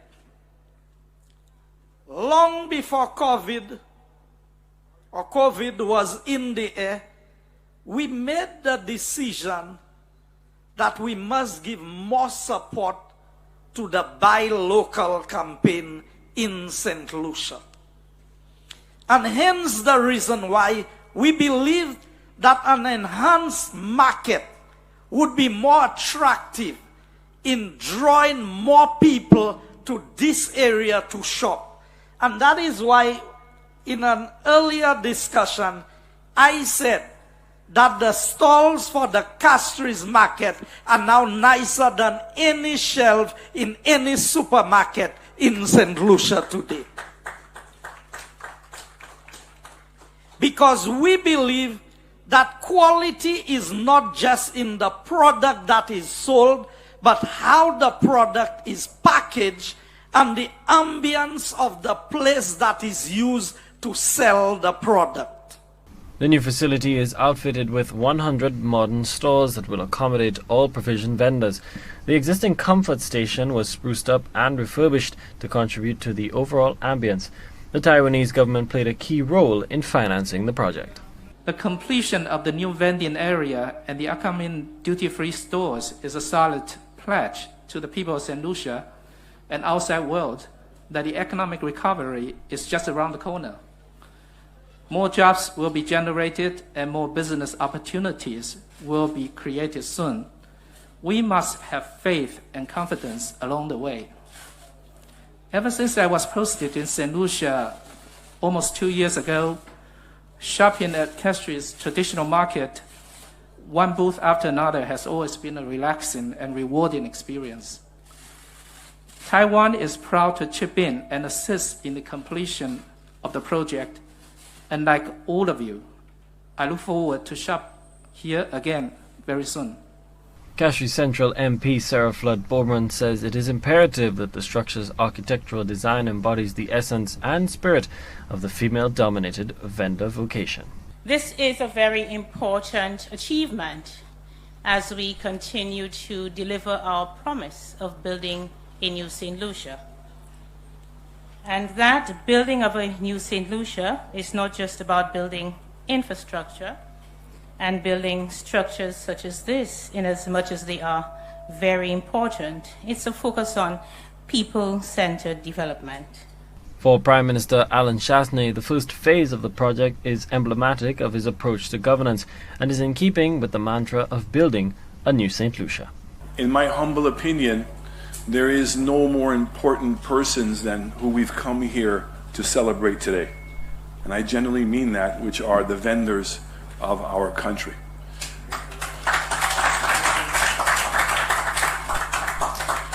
They are the ambassadors every single day. We talk about tourism, but they're the ones who touch the hand of all the tourists. They're the ones who give the smiles and give the character of our destination, and they're ones who and truly live up to the tagline of our tourism slogan right now, is let her inspire you. They are the ones who do all the inspiration and represent us every single day. In addition to what they do as ambassadors, they are some of the most tenacious and determined business persons we've ever had. Phase 2 will entail the construction of a viewing tower and duty-free shopping boutiques. Colby DeVoe, HTS News Force. All right, so that is a report from HTS. So remember, the folks are saying, look, the UWP did nothing. Well, the vendors over there should be able to rebuke anyone who is saying that the government under Mr. Chasney's leadership did nothing for the country. That's not what we're hearing. That's not what we see in here. So we have a few more clips that I want to bring over. Just bear with me. We're going to bring them over, folks. We got to bring them over, because when we sit by and allow these people to dictate and to, say things, I mean, it is not right. Say things that are not true. The United Workers' Party did stuff, and we're not even looking at COVID-19 as yet. COVID-19 is a whole nother ball game. You understand? It's a whole nother ball game. Okay, so let's look at another clip here. We have them, we have them in abundance, folks. We have pile and pile of them here. And I normally look at them, go back in, and when I'm doing my work here at the house, I go through them one by one, just to get a clearer understanding of what took place. When you hear the United Workers' Party did nothing, I want to go back to really see what is going on here, because you have a government that did nothing, and I mean, this makes no sense. The race begins to form a new government. Political parties must find enough cash to fund their campaigns. Those campaigns do not come cheap. They are often characterized by expansive billboards and posters, huge rallies, and expensive ads, racking up astounding bills. Caribbean chartered accountant Frank Myers says it is time for party funding reform, the type of policies that would limit donations and make the names of donors public. We are a small country. Technically, everybody has one vote. And it is unlikely that any person is going to give a significant amount of money to a political party and not want something back in return. That is the dangerous thing of all of this. St. Lucia's Prime Minister says the issue is raised every election cycle, and this one is no different. He says the jury remains open on this topic. I have mixed views and mixed feelings about it. I'm not so sure that it is as big an issue for small countries as it is for big countries. I'm not too sure about that. I know that there has been some reform in some other islands, for example, in the case of Jamaica, but when you look at the reform, it is very limited, very, very limited reform. So what do the voters think? All the registered voters we spoke to called for declarations of sources of funding. Some say it should go a step further, with parties and politicians declaring their assets ahead of elections.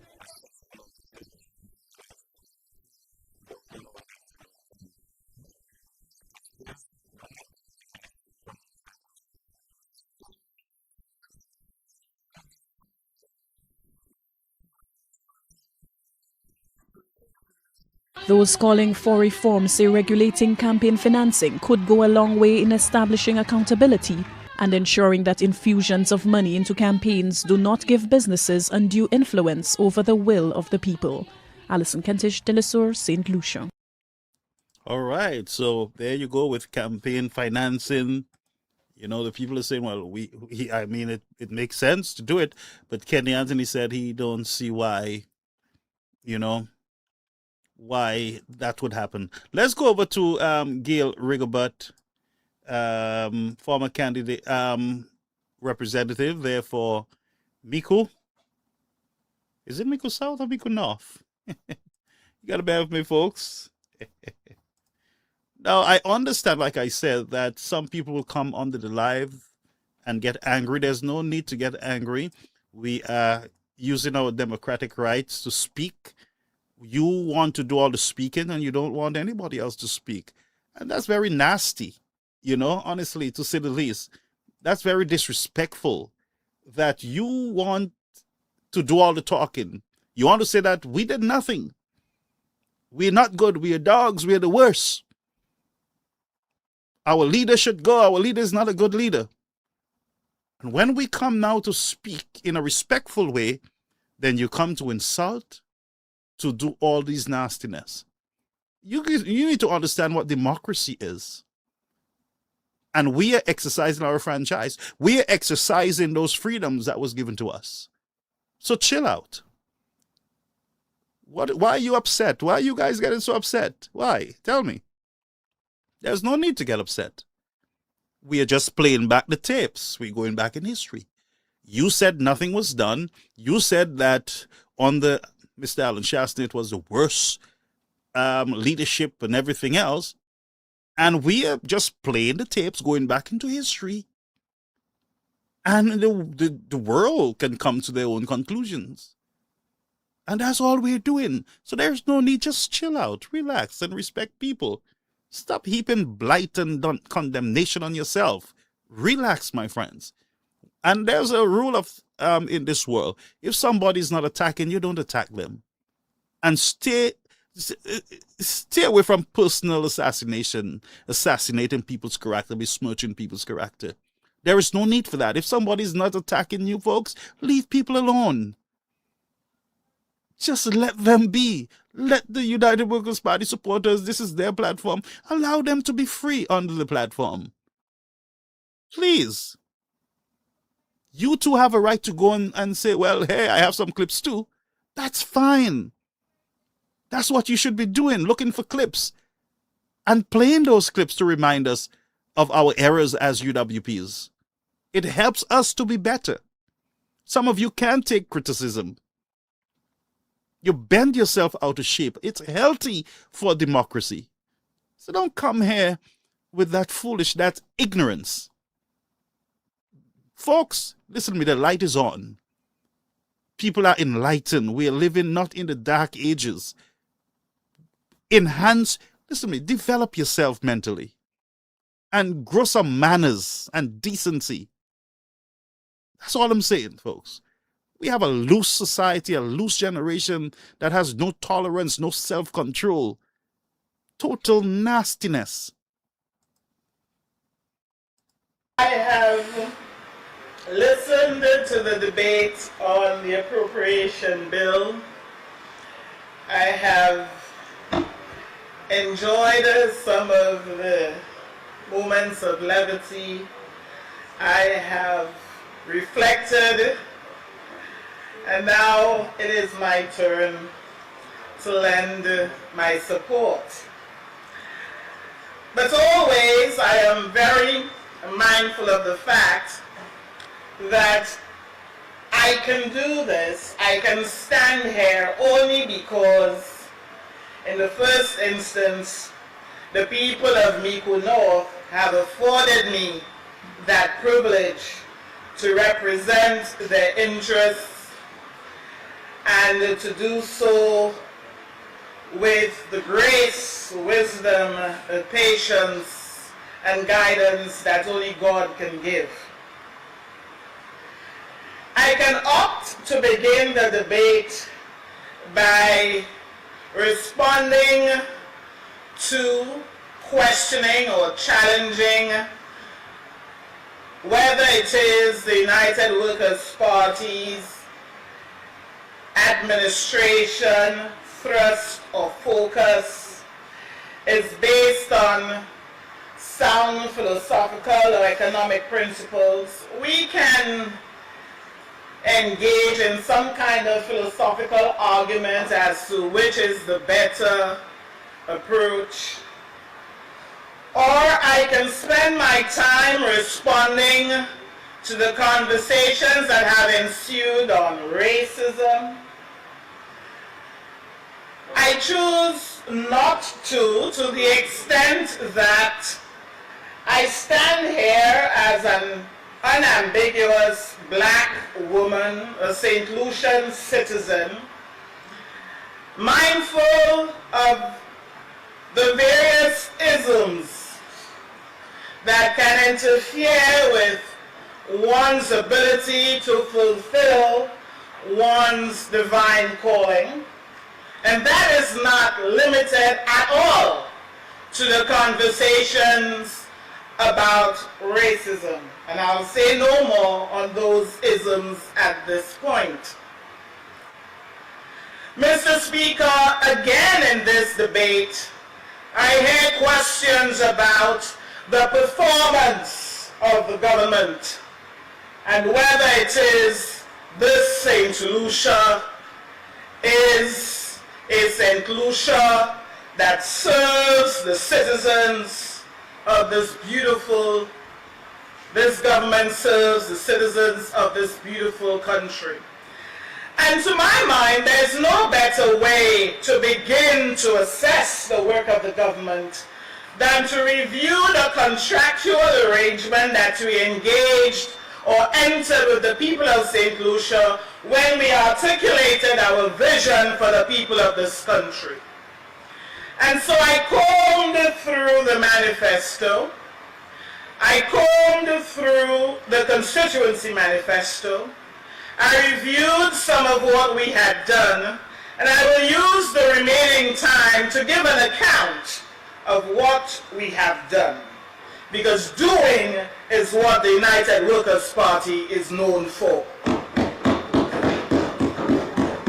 Mr. Speaker, curiously, I begin at page 12 on the United Workers' Party manifesto.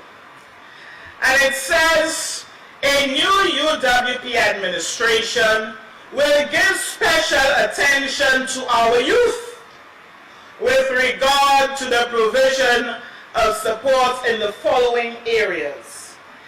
And I notice that youth is a consistent theme in this House. There are those who say what they will do, having had the opportunity to do in the past. I will say what we are doing and what we have been doing and will continue to do. On page 12, we promised expanded and improved skills training programs, highly employable ICT skills training, animation and film skills training. And Mr. Speaker, I can refer you to the activities at the South Louis Community College, for example, with respect to what we are doing in animation and the digital media, the new curriculum, and that is not only limited to the activities at South Louis, but is also consistent with what we are doing at the primary school and secondary school level with robotics, animation, digital competency courses, and our e-education initiative. Mr. Speaker, under the guidance of NSDC's Mrs. Selma Sengri, and along with NELU, we continue to offer programs to ensure that our most vulnerable continue to have access to training programs that will enhance their employability. And a similar demographic group is catered for and has been catered for through programs such as what we ran with the SKY and the Yes I Can. The Yes I Can was done in collaboration with the Cuban government. On page 21, Mr. Speaker, provide support for broadband connectivity in rural districts, participate actively in the implementation of the Caribbean Regional Communications Infrastructure Program, better known as CARSIP, fully incorporates ICT in the national school curriculum at all levels, provide adult literacy classes in ITC in communities around St. Lucia, provide ICT training of teachers, ensure that professional level computer science is taught and encouraged. And I'm taking a snapshot of what's on that page, Mr. Speaker, to remind us of the CARSIP project that we debated just a couple of weeks ago, the interventions with respect to outfitting various communities with free Wi-Fi, the expansion of broadband in secondary schools, the collective intervention of telecommunications partners such as Digital and Flow, along with the NTRC, ICT in schools policy. All these things, Mr. Speaker, speak to our delivery on what was promised on page 21 in the United Workers' Party Manifesto. Mr. Speaker, I turn to page 30. And on page 30, you will read, the new UWP government will introduce and enforce standards throughout the education system. In order to facilitate equal access in these difficult economic times and to parents who have economic challenges, we will reintroduce full transportation subsidy and expand the school feeding program, restructure and expand the textbook support program, modernize and restructure the curriculum unit, etc. Mr. Speaker, again, I'm taking a snapshot of page 30 to remind us that we have introduced new standards from early childhood education through to the tertiary level when we came in this house, this most honorable house, to pass the various accreditation bills and the re-registration program of the early childhood education centers continues. We are doing exactly what we promised. Mr. Speaker, I continue on page 30, and the story of the school feeding program is clear. Not only did we do more to the existing program and invest in the existing school feeding program, we recognize the need to run a pilot at the secondary school level as well. And I really want to thank Ms. Henville and her team for re-engineering the school feeding program, and that was done and continues to be done in collaboration with sister agencies such as the Ministry of Health, especially Ms. Hunt, the nutritionist, and in collaboration with the Ministry of Agriculture through a facility afforded us by our good friends, the FAO.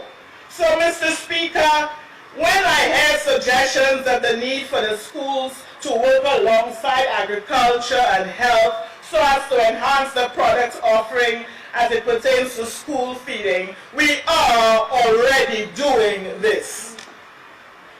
Mr. Speaker, I turn to page 31.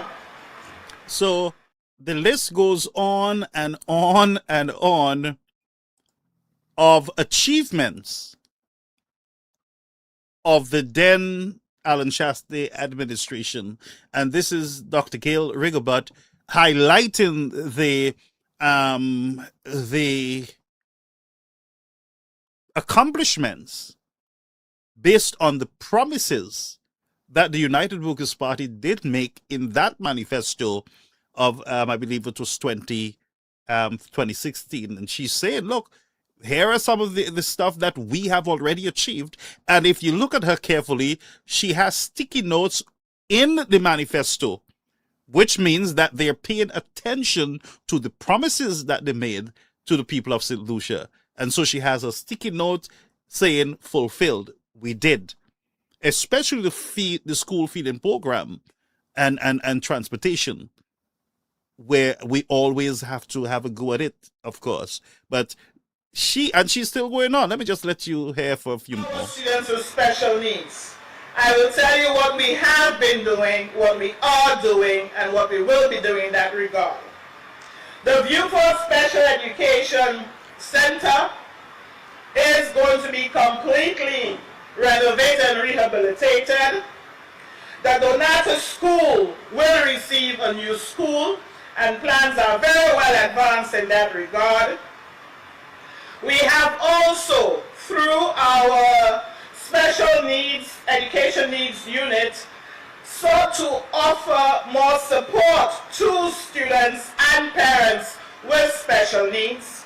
We have had to rehabilitate the center in Dennery, which is severely overcrowded, Mr. Speaker, but we are seeking to make greater provision for those students in need. We have also, Mr. Speaker, afforded teachers who have an interest in special needs education the opportunity to seek further professional training in the area of special needs. Notice, these are the things that we are doing. Mr. Speaker, on page 32, two things that jumped at me. A special established accreditation for training agencies and processes for registration as it pertains to early childhood education. Introduce summer literacy and numeracy camps for children who have not performed at the expected level. Let me indicate, Mr. Speaker, we have long lamented, for example, the poor performance of our students in mathematics. And the introduction of what we have dubbed the numeracy hour has gone a long way in ensuring that those students who perform below the level at which they ought to, between forms 3, 4, and sometimes 4 and 5, that All right, so we're going to pull it back, and the list goes on and on and on from Dr. Rigobert. So we have a few more, We have a few more that I want to pull over. Just bear with me. Okay, we did that. So we got to go over to, let me just see here. Let's pull this one in. Yes, pull this one in, please. We're going to pull this one in. Let's see if it's going to load. But there is still report of individuals that got shot up. We're not sure if if they are deceased. We are not sure. So we're not.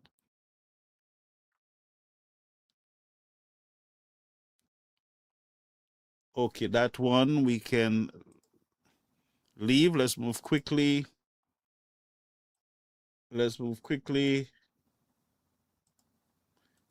bear with me, folks. We're doing on-air editing and everything else on this platform. That's how we do it here, all right? That's how we do it here. So we're going to be pulling over. Let's go over to the Honorable Island Chastity. Is finally here. On Sunday, May 22nd, 2016, the United Workers' Party will be presenting to you all 17 candidates to contest the June 6th general elections.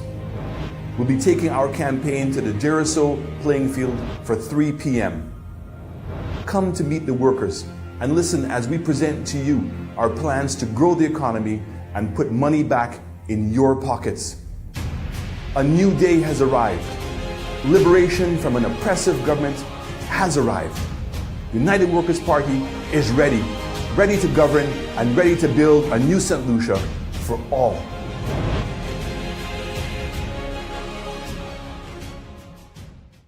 And so the people of St. Lucia did buy into the energy that Mr. Shastney brought in, that was, and you can understand what is happening here.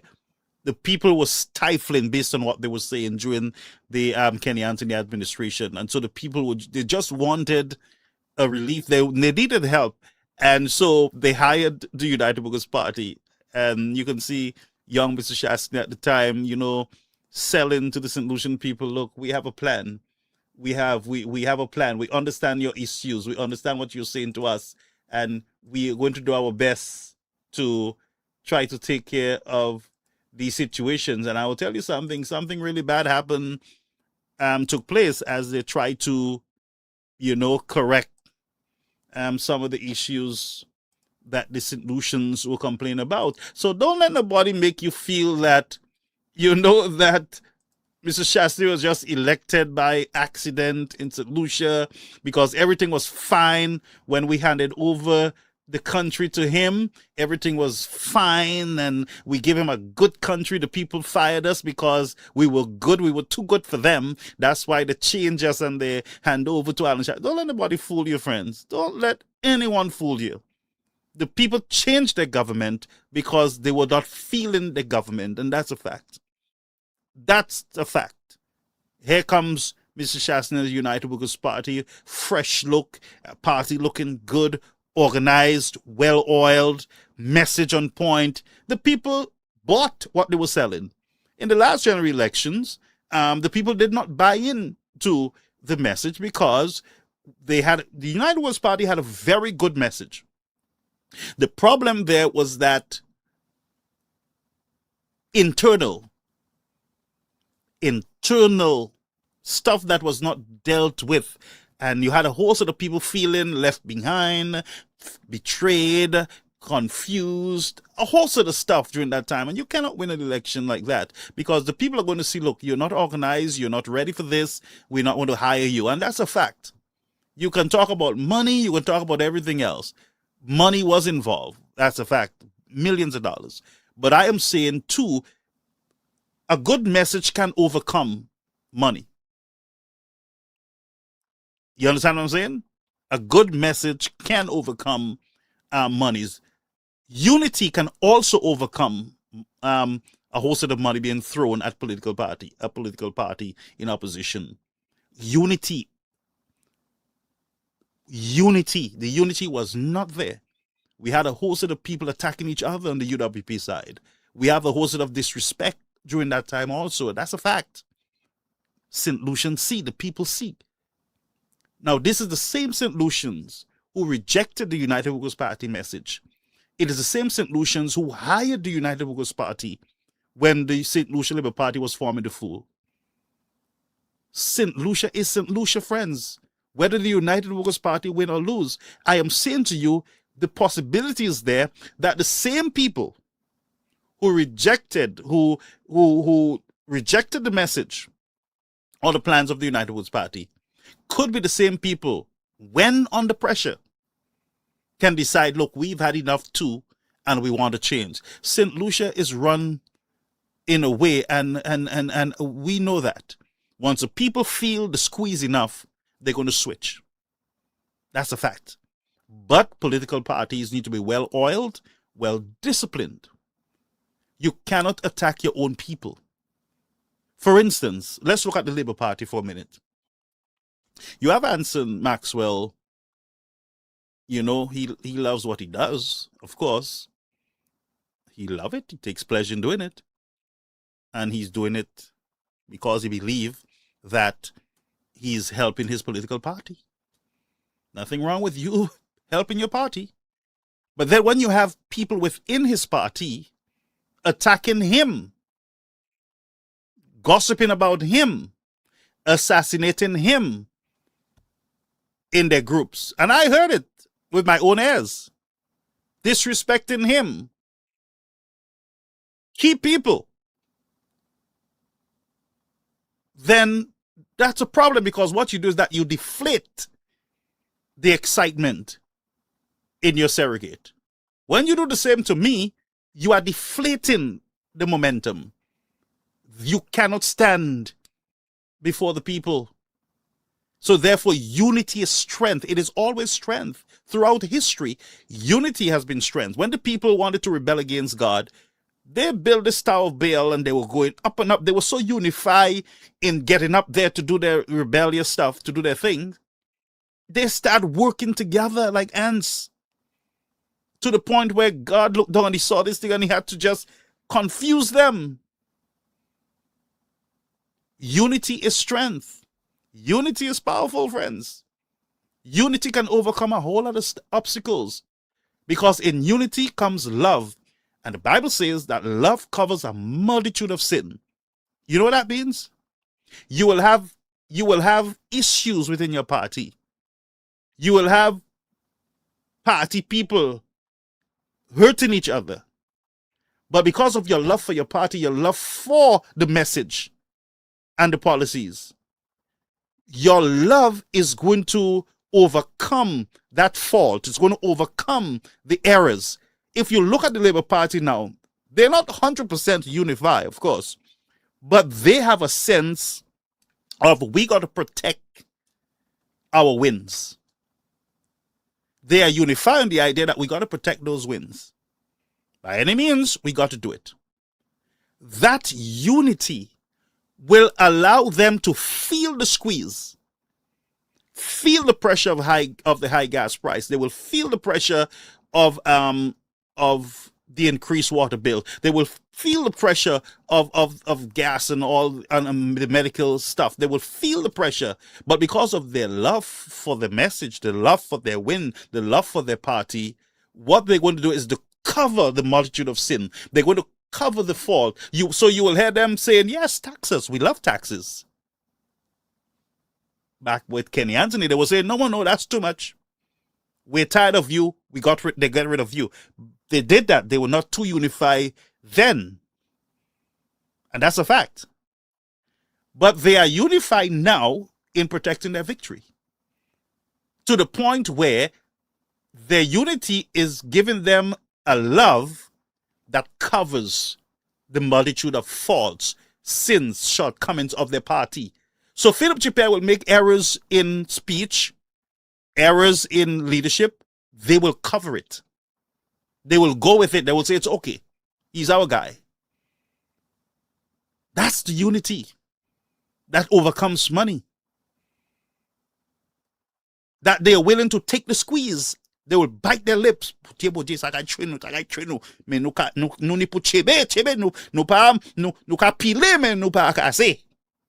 That's the type of unity.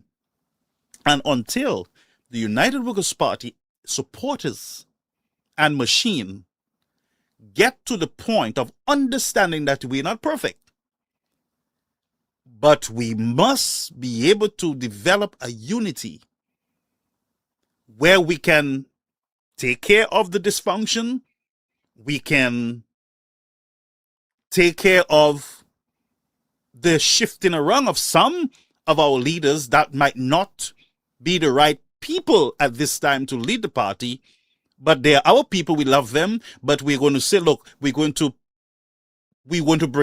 just have some fresh ideas, fresh blood. We're going to renew. That unity, my friends, will cover the multitude of sins and error of the United Workers' Party. The people will sense that unity, and the people will start taking a second look. They will say, look, boy, something is happening here. This party is energized and we are feeling something here, and they will follow along. But once they see you attacking your surrogates online, you attacking Mr. Shastney, you attacking this one publicly, they're going to say, you know what? You ain't ready yet.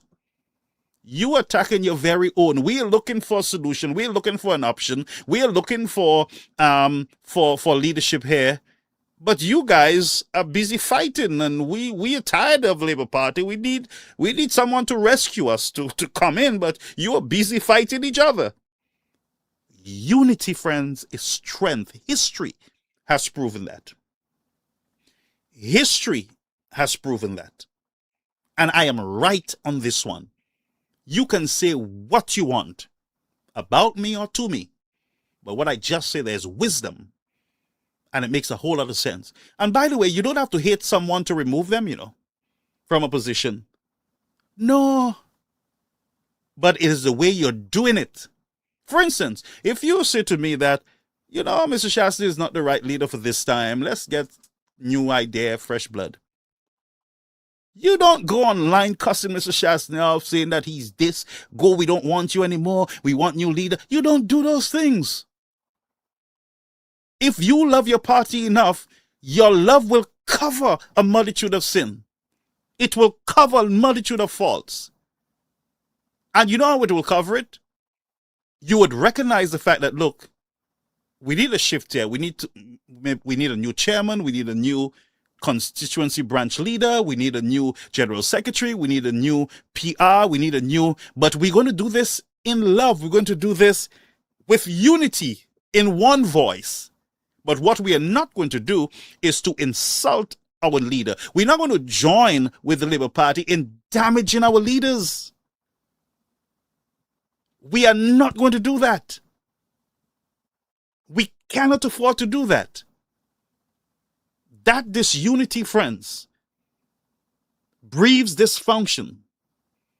And the people of St. Lucia, when they're looking for an alternative party, you would have turned them off with your nastiness.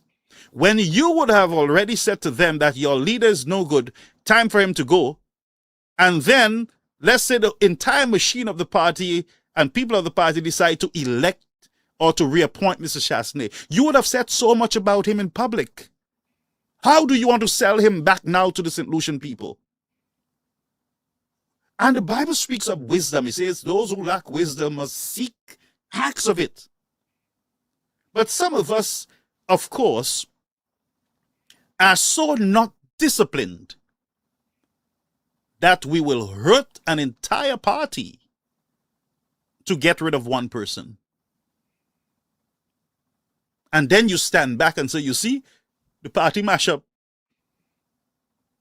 When you joined with the Labour Party job is to hurt your leader, damage him to the point where when you look at him, you would see, oh, he can't lead anymore. He's too damaged. When you join with them to finish the process of damaging your leader, when you join now, you take over from them and you start to continue the process in destroying him, then you might as well just join the Labour Party. Because if they kept saying to us, and it's a strategy, that your leader is not good, and you now begin, he's not good for you, get rid of him, we know somebody else. We can never win without him. We can never win if he's the leader. You lack wisdom. Because when you dig that hole, at some point, we'll have to cover the hole. What are we going to say to the people that we're asking to trust us? They're going to say you're not disciplined enough for us to trust you because you eat your own. And I've witnessed it myself. I've experienced the eating of our own. People just say things. They just hear things. They run with it. They don't even know the truth. And what they do, they hurt a lot of good supporters, a lot of good leaders who want to be part of the United Workers' Party, who want to help the party to get to victory. But you would have done so much damage that it will take years and years.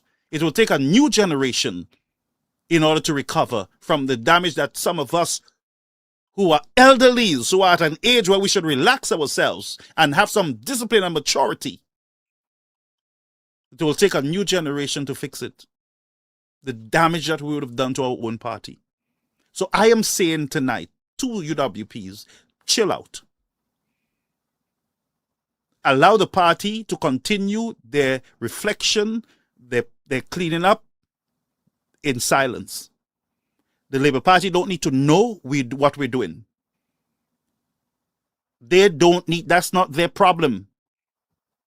Their problem is to manage the country. They were elected to manage the country.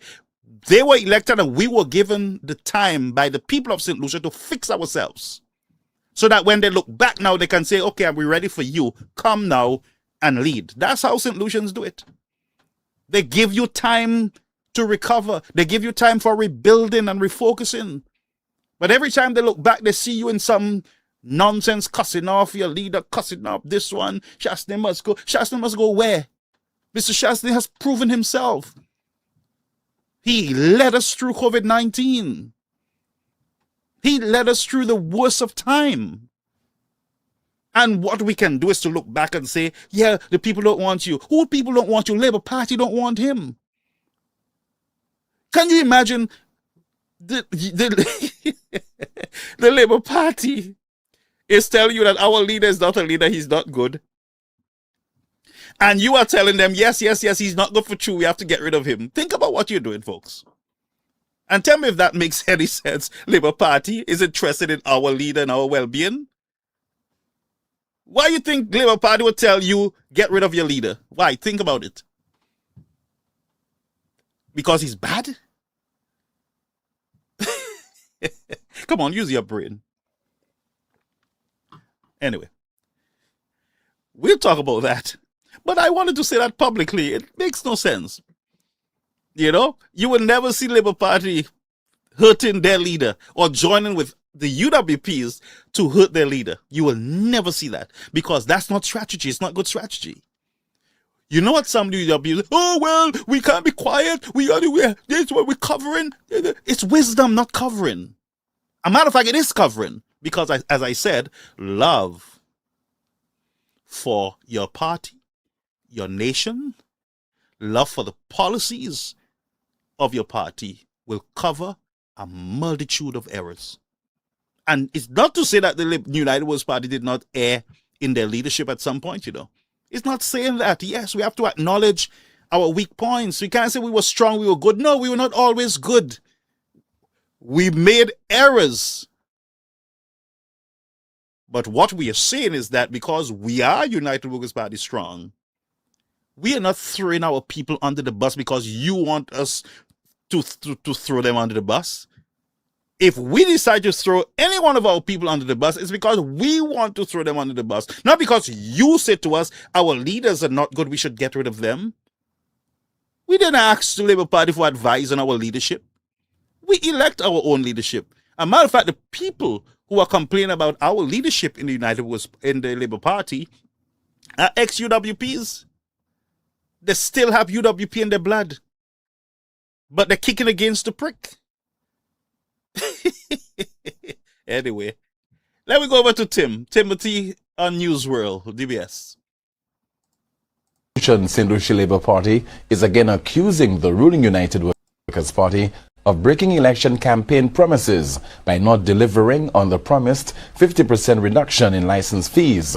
Earlier, the SLP accused the party of backtracking on its promise to rid the diplomatic corps of political appointments when party chairman Guy Mayers was named as St. Lucia's High Commissioner to the UK. Now the SLP says it has failed to deliver the promised 50% cut in drivers' license fees, delivering instead a 50% cut of a previous increase and not the entire fee. DBS's Don Nicholas begins our news coverage. Leader of the opposition, Philip J. Pierre, produced a copy of the UWP Manifesto, which stated that the government would reduce the license fees by 50% and not 50% of the increase. Mr. Pierre went on to speak about taxation. He says the only way that government can reduce on VAT is to cut down on tourism tax incentives or increase the number of VATable items, most of which are purchased by the average citizen. Mr. Pierre is predicting that these changes will come sooner or later. The question is, we have to look at revenue streams, and I'm making a prediction this morning. The government has two choices. The government either has to reintroduce consumption tax, or they have to reduce incentives to the tourism industry and to industry. They have to. Or tax tourism through imposing a travel tax. The opposition St. Lucia Labour Party is again accusing the ruling United Workers' Party of breaking election campaign promises. So You hear Mr. Pear there with doom and gloom. And you see, he likes to talk about doom and gloom, but he was really good at doom and gloom while the UWP was in office. It's true. He was good on his doom and gloom. Everything was, during COVID-19, doom and gloom. Now he folks, it's the same thing. Nothing new under the sun. And that's why I'm playing these tapes for you, So when they accuse you of wanting doom and gloom and not patriotic, them fellas was not patriotic too at some point. Is that true? It's a true statement. Because if you listen to them fellas, nothing was going right. Everything was a disaster. One even went over in Dominica and said bad things were being planned in St. Lucia, Helen of the West, against Dominica. So it was doom and gloom for them boys. Don't let them fool you, friends. It's time for you all to open your eyes and see what is happening. And again, don't let them tell you your political leader is the worst and all these kind of stories. Don't listen to these people, folks. Don't let them guide you down that path of reckless behavior, man. Pull yourself together. It's funny. I'm telling you, it's funny. You listen to them now, you swear they're saints. Oh, the UWP, they don't like St. Lucia. And usher him out. Take his microphone and usher him out. Take his microphone and usher him out. Take his microphone. Just a minute. Just a minute. Take his microphone. Usher him out. Take his microphone.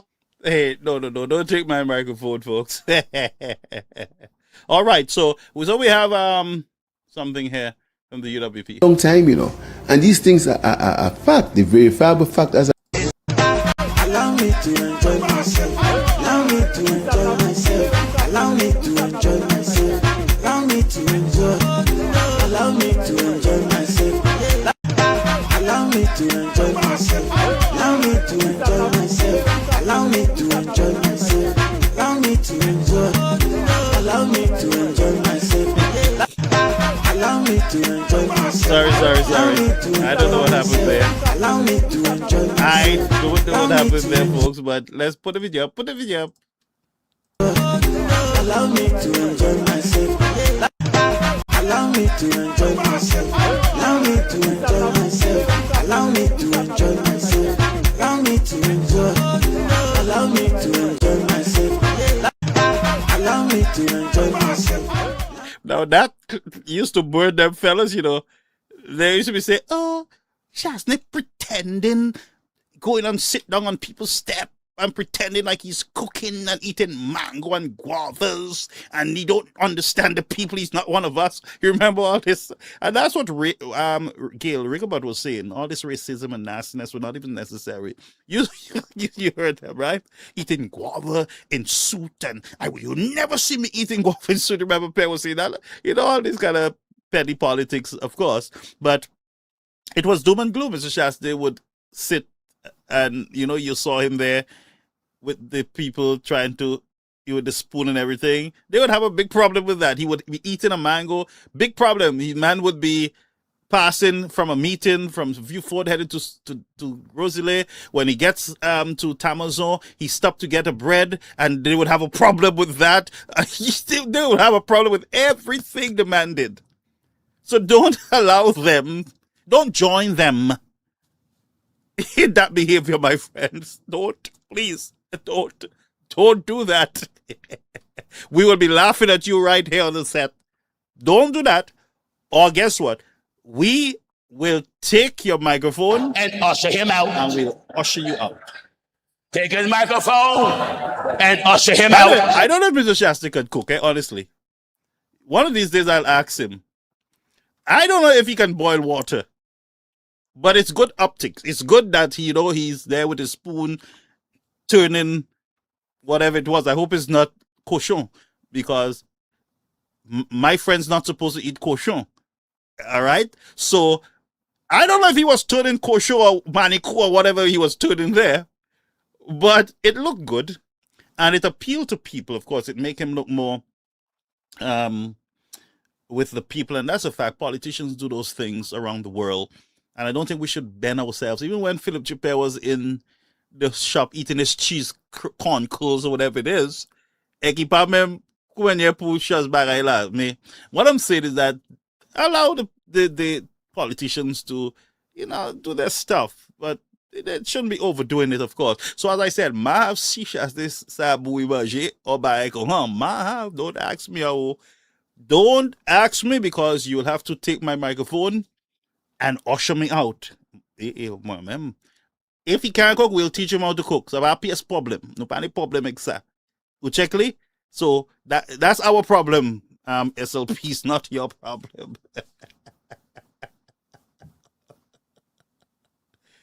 Mercy. So let's do one more, then we'll go. Because I give you, and then I have a host of the videos, but we can't play all of them. We can't. Because I told you this is going to be a month long program that I'll be doing. So we're going to be playing all the clips, all the criticisms, and then we'll take you through COVID-19, what happened that stopped a lot of the projects and the development in the country. We're going to take you, sadly, we're going to take you through that period, and I'm going to show you why the St. Lucia Labour Party should not compare themselves with the United Workers' Party last administration, because of what they were going through, what they had to deal with.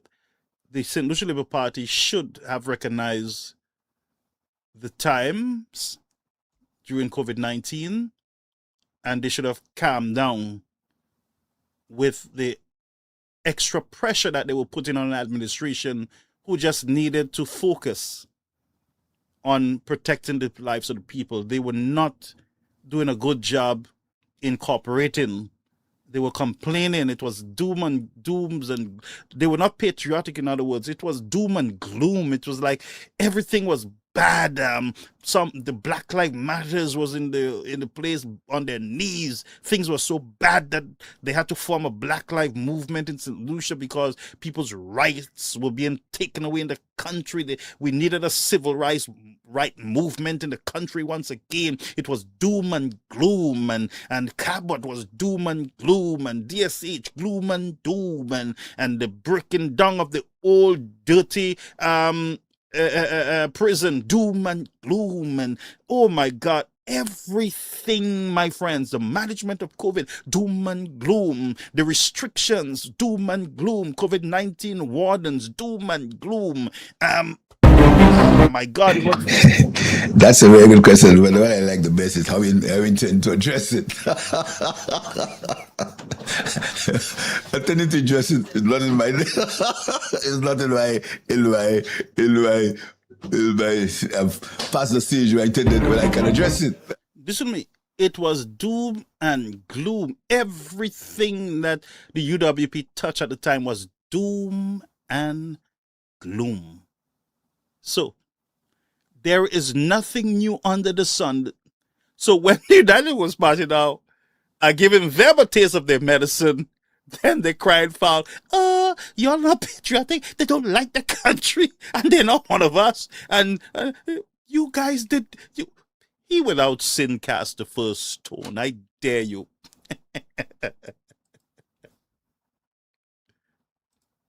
All been waiting for is finally here. On Sunday, May 22nd, 2016, the United Workers' Party will be presenting to you all 17 candidates to contest the June 6 general elections. We'll be taking our campaign to the Jericho playing field for 3 p.m. Come to meet the workers and listen as we present to you our plans to grow the economy and put money back in your pockets. A new day has arrived. Liberation from an oppressive government has arrived. United Workers' Party is ready to govern and ready to build a new St. Lucia for all. Guess what? he won. All right, and he proved all of them wrong. So, folks, this wait, did we have something else? We did take it out of the we did remove it from. Oh, this one. It's hard to imagine this is how 2020 started. But across the world, dozens were falling ill with a mysterious virus that would ultimately change life as we know it. Chinese health authorities are still working to identify the virus behind a pneumonia outbreak in the central city of Wuhan. At least 59 people are believed to have been sickened by the new virus. Tonight, U.S. airports on high alert, screening passengers for symptoms of a deadly new virus. Very concerned. Now that you brought it to my attention, I'll stay away from most people wearing masks. The U.S. didn't confirm its first coronavirus case until January 21st, though we know now it's possible the virus could have been spreading as early as December 2019. I have today declared that the coronavirus presents a public health emergency in the United States. By the time the White House partially banned travel from China, infection levels start to explode all over the world. It has been confirmed that there are 2 cases now in England. Egypt's health ministry has announced a first confirmed case of the COVID-19 in Africa. The latest Italian health report here says there have been more than 50 new cases overnight. At the end of February, the U.S. reports its first death and confirms 25 cases. But within days, that number swells to over 1,000. And this is where things really go downhill. COVID-19 can be characterized as a pandemic. We will be suspending all travel from Europe to the United States. For days, this has been the picture of America. Showed up today and it's just chaos. Shortly after President Trump declares a state of emergency, the White House Coronavirus Task Force tells people to avoid bars, restaurants, and groups of more than 10 people. They call it, quote, 15 days to slow the spread. With several weeks of focused action, we can turn the corner and turn it quickly. States soon start closing schools and announcing stay-at-home orders. Stay at home. Stay home, stay safe. Quite simply, stay at home. In late March, Congress signs off on a massive $2 trillion stimulus bill as New York emerges as the global epicenter of the outbreak. In the New York area, a lot of hospitals are already running out of beds, masks, supplies, and testing materials. If you don't have a health care crisis in your community, please come help us in New York now. The FDA approves the first COVID rapid test on March 27th, but they later warn it can produce inaccurate results. Just one of several testing problems still ongoing today. As we enter April, Wall Street wraps up one of its worst quarters in history. And throughout the month, unemployment skyrockets to 14.7%, a level not seen since the Great Depression. The CDC also starts recommending face masks to prevent more infections, though the president says he won't wear one. I won't be doing it personally. It wasn't the first time he downplayed the seriousness of the virus. It's one person coming in from China, and we have it under control. One day it's like a miracle. It will disappear. It will go away. Just stay calm. On April 16th, the president says governors will call the shots on reopening rather than implementing a national strategy. Florida and South Carolina reopened some beaches in the following days. Meanwhile, the government's small business loan program runs out of money, further straining the nation's economy. And over the next few weeks, thousands take to the streets to protest lockdown measures. And on April 23rd, just days before U.S. COVID cases top 1 million, President Trump makes this comment during a briefing. I see the disinfectant where it knocks it out in a minute, 1 minute. And is there a way we can do something like that by injection inside or almost a cleaning? A CDC report would later find that some Americans did indeed try gargling bleach to prevent getting infected. In May, we finally get a glimpse of good news. Pfizer announces they're working on a vaccine, and Oxford and Moderna. So, folks, I was just trying to show you the beginning of trouble for the Alan Shaston administration leading up to the general elections. They had fresh out of, you remember the people who were complaining about Kenny Anthony and his administration. And we saw the people electing the United Workers' Party, Alan Shaston administration, to help them out. then as soon as the Alan Shasta government started getting their foot in, started getting stuff going, this announcement was made that I played of a pandemic that had already started. I think they're predicting that it started the year before, started spreading throughout the world. You saw people protesting in the United States and other places because of misinformation at the time. They thought that the government was just trying to lock people down, take away people's rights and everything else. And that was not the case. This was a real threat. And I told you, I was a frontliner. I saw those real threats at the hospital. I saw it myself. I saw bodies lined up. I saw where new equipment was being brought in to transport the dead. I saw funeral homes packed to capacity. We saw it with our own eyes, so we knew it was not fake. We heard the stories of the death. And so I had lost my brother-in-law too. So we knew that it was real. We had to battle it out. And small St. Lucia, the Alan Shasta administration, the government of St. Lucia at the time, had to deal with this new thing. And you can understand they're coming out of the people complaining that there's a problem. Kenny Anthony saying something happened, we can't borrow anymore. The people are crying out, unemployment is too high, we can't breathe, we need space. You heard the complaints of the St. Lucians. And right there, folks, COVID-19, and you would think that the opposition, Philip J.